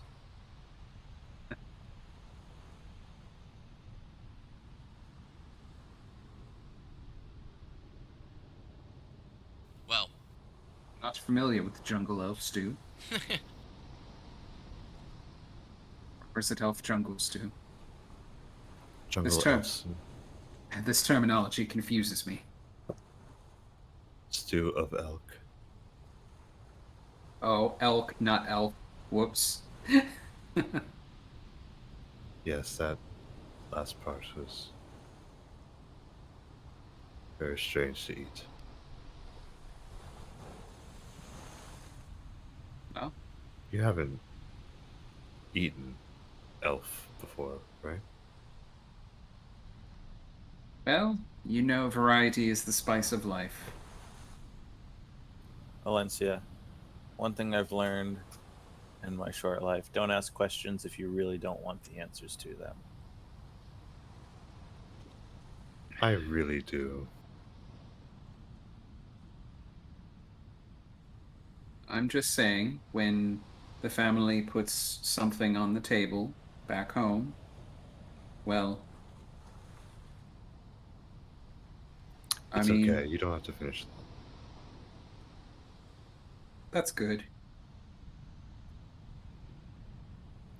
I've already witnessed mutilation of sorts of my kind.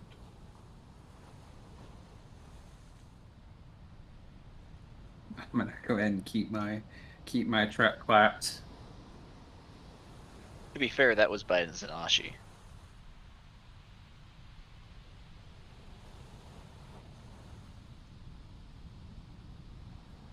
I don't know what it is about having longer ears, better eyesight, and a much longer lifespan that everyone else just seems to hate. To be fair, There was a lot more variety than just that where I came from. In my case, variety is not the spice of life. Well, demons would tend to see you as lower beings, lower forms. The fact that you're mortal is, while a blessing in one way, to a demon, they'll always infer it as a negative. Brilliant. Even demons see me as lesser.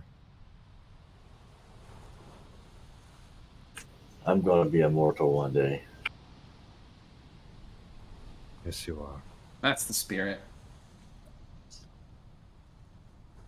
Be immortal. One day you will reach the heights that have become Togo.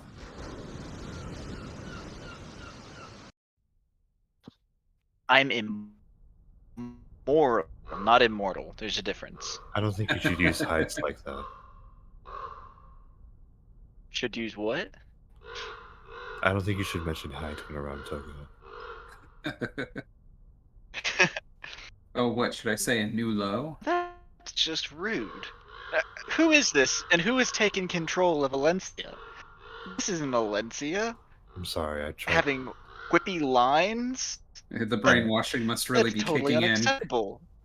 I'm know. I'm in the mood for Quick, jokes. Modar, attack. Yes, Modar, it's what you do. We have proof. In this I- very I've- occasion, I would not recommend magic missiles to the chest, please. I told you, only if you become dangerous to us or those around us. That cooking was far too She's good to be giving off- considered dangerous. Well, after enjoying Alencia's meal, so I feel like you guys are just trying to stall right now. Is that what that is? I feel like it. Can each of you give me a perception check after breaking down the bits of the fire needed in order to cook? And geez, you really like rolling ones tonight, huh, Alencia? God. I really want to not see. Alencia likes rolling ones every day, every single night. Sonachi's still sleepy, so she's not rolling well. I've just been brainwashed. It's the whole thing. 4, 2. My last 3 rolls have been 4, 2, and 3. And then the one before that was a 5, and the one before that is a 1. I've had 5. My last 5 rolls have been 5 or lower. Please make it stop. Modar and Togo, each of you begin to hear bits of sounds. Low pitch croaks, birds cawing as you each continue moving towards the center of the island. Togo, just a bit off into the distance, it looks as if a shadow passes by a tree.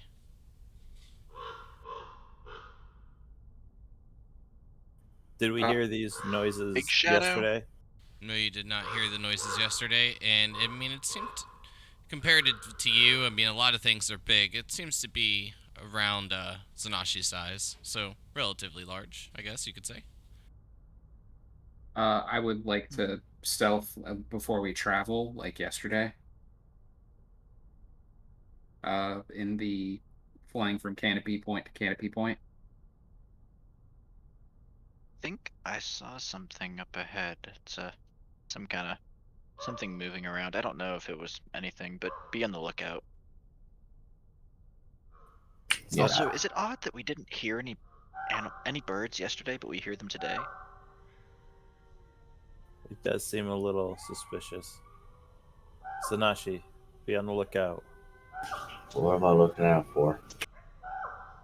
Togo saw something up ahead. Shadows the size of yourself.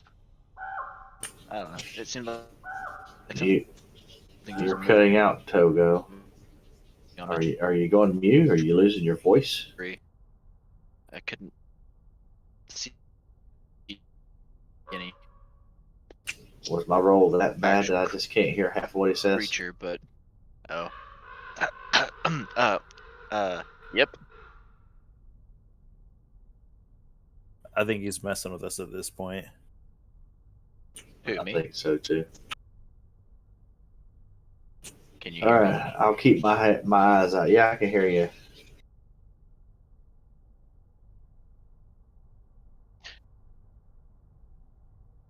me? Oh no, I actually wasn't. Yeah,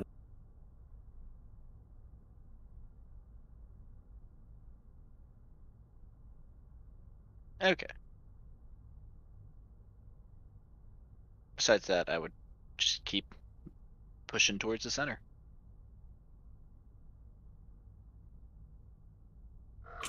All right, so yeah, I guess I'm taking lead again.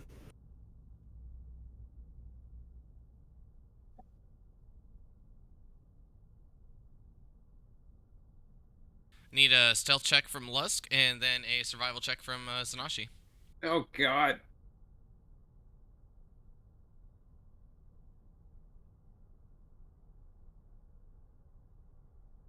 29. It's a pretty good stealth. As you're making your way through, leading the way, Zanashi, yesterday you were hearing like the light bits of footsteps from Lusk up above. Now you hear nothing.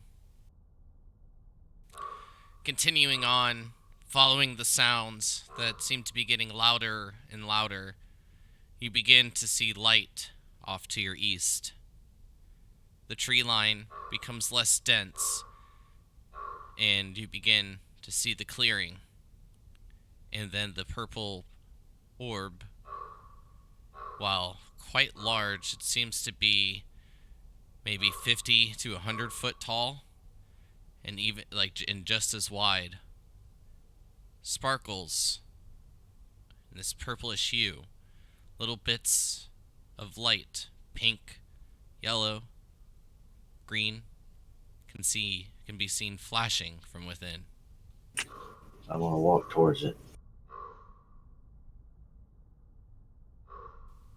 So we're in the clearing. So as you start to make your way into the clearing, you can see at the edge of the tree line that there's roughly 100, maybe 150 foot from where you are and the purple orb. Zanashi, wait, we don't know what that thing is. I'll just keep walking forward. At this point, can each of you give me a perception check? I was trying to ask for one. Can we use what I rolled? Sure. Here. Do we wanna Only have if we me can go use about- mine too. No, yours doesn't count. You have to reroll. Just kidding. Valencia, being captivated by this purplish orb in the center, you begin to see the orb change shape. Along the top, it looks to be a bit more edgy. The smoothness begins to break. The rest of you will note the same thing. However, off in the tree lines, as the sounds of the crows grow louder, you see what appears to be shadows nearly sprinting from the tree line, making its way towards the portal. As it fuses together, you see this giant, black, purplish scaled dragon head begin to come out of the purpleness. Alencia, with her perception track record, believes this purple orb to indeed be the missing ship part that we've been looking for. Well, how big or how far away is this dragon head? About 100 to 150 foot. So there's a dragon head in there, and then there's a bunch of shadows running towards it. Mm-hmm. And I'm Right. sorry, you said it's coming out of a portal, the dragon head? Yes, it's quite clear now as you see this head just begin to peer out, very large in size. You see the body just growing more and more massive as each of the shadows begin to hit the purple color. You see little bits of flashes of light coming from within, and the black and purple scaled creature continues to pull itself out, clawing, bracing itself against the barrier of the purpleness. You see it continue to push more and What more color is the shadows. dragon head? Black and purple. Black and purple. I'm going to charge towards the dragon. Hold up, Dude. Zanashi. Sanashi sprints ahead. Do I recognize this? Like, can I, any lore that I've ever read, the type of dragon, the scenario, does anything seem to pop for me? I mean, you've read a bit about dragons, but all that you've read about have been a single color. I will run with Zanashi. I will try to stop Zanashi. Continues you gonna do pulling that? itself out.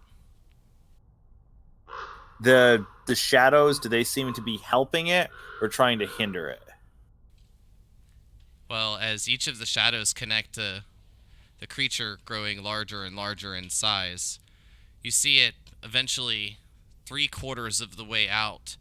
The rest of the body, while not solid as the head and most of the torso seem to be, but as it continues to pull itself out, almost seems to be followed and shaped into the body of a dragon, shaped from black mist.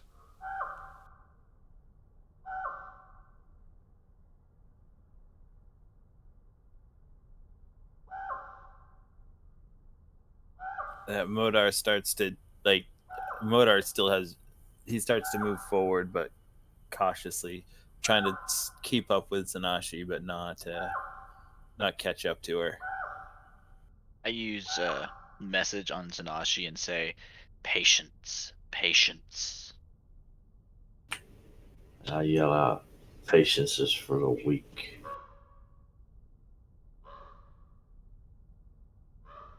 Well, What do you? go ahead. What, Zanashi? Patience is for the weak. Okay. You should have temperance though, and like hold off. Like this dragon could know what we're looking for. Impatience could get us killed.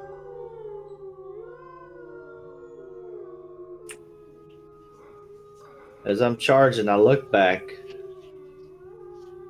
Does anybody know if this dragon is good or bad? I have no idea.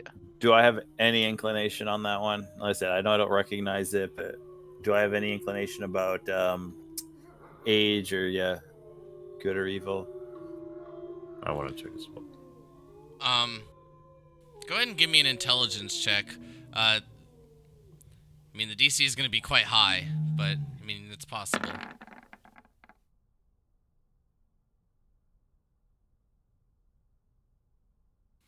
Well, from your studies, you recall, like I was saying, dragons being more of a single color, so this is a little bit unknown, but the colors that you have seen or read about, I mean, there seems to be no pattern. Colors aren't going to necessarily correlate if they are good or evil.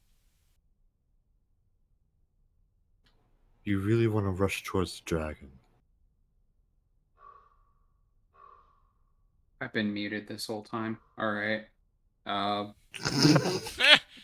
Fucking just nice. letting it happen the entire time. I'll give you a moment to act, of course, since you were muted.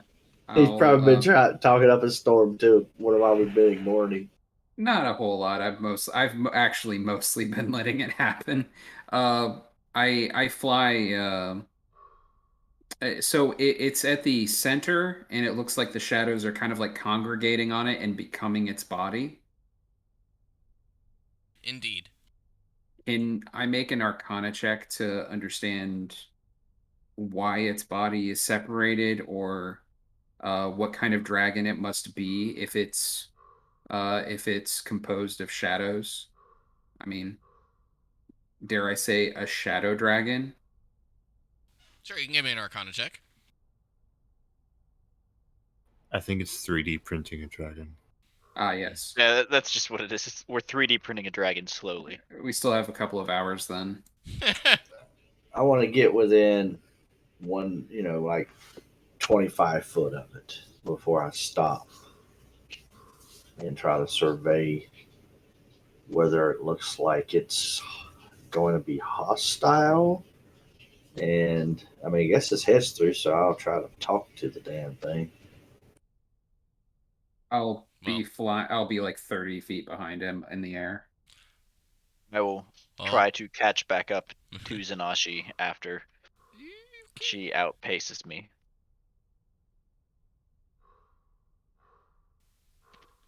Modar, Alencia? I will try to. Actually, I will try and look at the dragon. And what's the range on message? 120 feet. Is it that far? All right. Message? Yeah, it is. Cool. Yeah. Yep. I will look at the dragon and speak in Draconic to it. What do you want? What are you doing here? Well, as Zanashi, Lusk, Togo attempt to, or, well, Togo attempting to kind of catch back up with his little legs. Alencia, what are you doing? I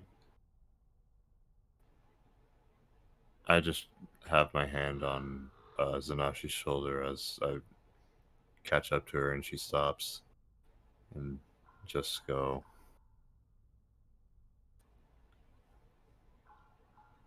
please,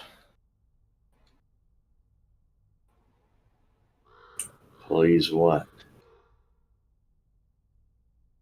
please try not to outpace the rest of the group. I stopped. Okay, so during the time of sprinting forward, before completely reaching your destination, there's Zanashi, Modar sending the message, and the others in pursuit. Modar, as you send the message, you'll see the head kind of just turn, looking in your direction. You don't get a response.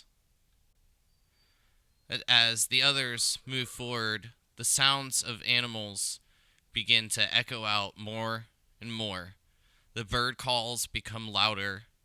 The growls and the roars from jungle life become more and more heard. That's when each of you notice the shadows representing that of little bits of the animal life that had dwelled upon the celestial veil, forming larger and larger. This the dragon of the black and purple scale begins to fly a bit into the sky. You can see the tail trailing off into a black mist before completely dissipating, and as it does, you can see just the little bits that remain being back into the purple hue. What kind of creature are you?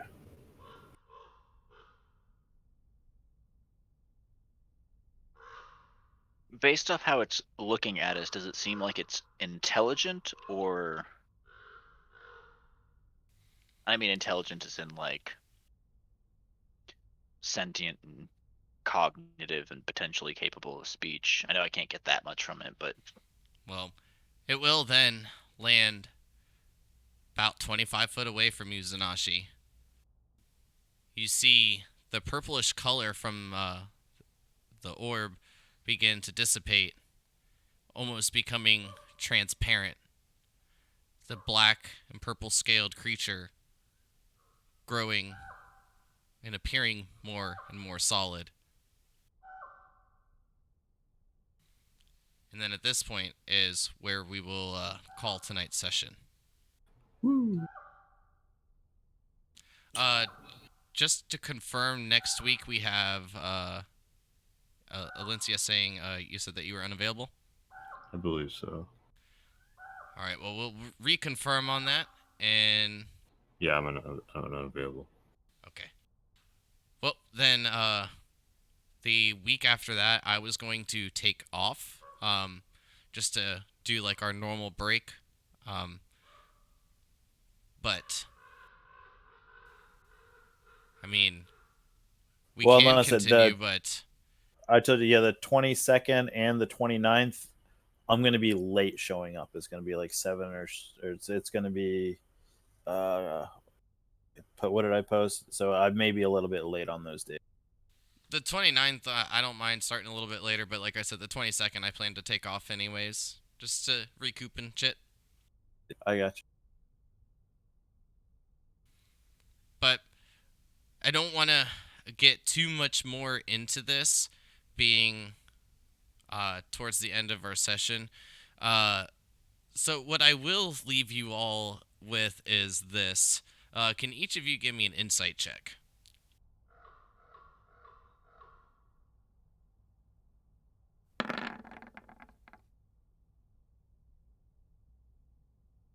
I think that might.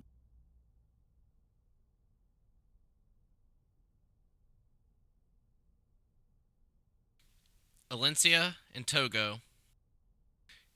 The reactions from like the head that you see kind of tilting off to the side a little bit and then focusing on whom is speaking. Each of you feel that the creature is intelligent, shows no signs of willing to communicate.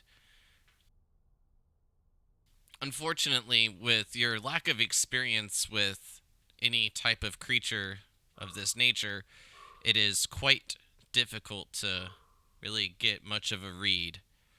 But each of you have a sinking feeling in your stomach.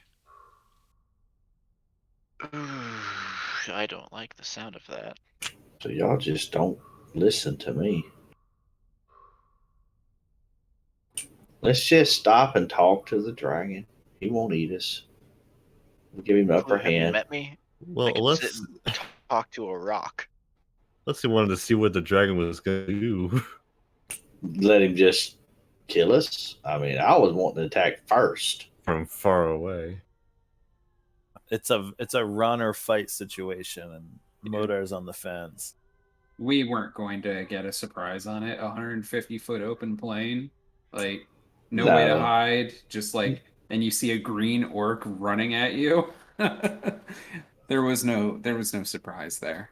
I wasn't trying to get a surprise off, but I'm trying to get as close as I can before it gets hostile. So that way, maybe I can go on the same round that it goes instead of him getting some crazy ass long distance breath weapon on me, and then I still can't attack him on that round because I'm too far away. That's pretty strategic for a barbarian. Nashi ain't dumb. Tanashi's not dumb. No, I she's not. mean, I sprint. I got 80 foot in a round. I mean, if I decide to rage, I got more than that. But I mean, I can close the gap to where Alencia just dragon. round number 2, it's on Another like Donkey inspiration for Kong. Valencia. It's the dragon. Hey, this is Dungeons and Dragons. Keyword being dragons, buddy. We don't fight dragons here. That's not the kind of game we're playing. No, we don't fight dragons. You guys are looking for dungeons. Yeah. I think You're you're thinking of looking for dungeons. a different game, Houses and Humans. Where it's just dragons rolling dice. Yeah. So, I would like to roll the vacuum, please. All right, well, let's go ahead and sign out. Yeah. Do we have TOA tomorrow, Clue? We should, man, unless something happens that somebody's going to be out. As far as I know, no one's going to be missing as of this moment.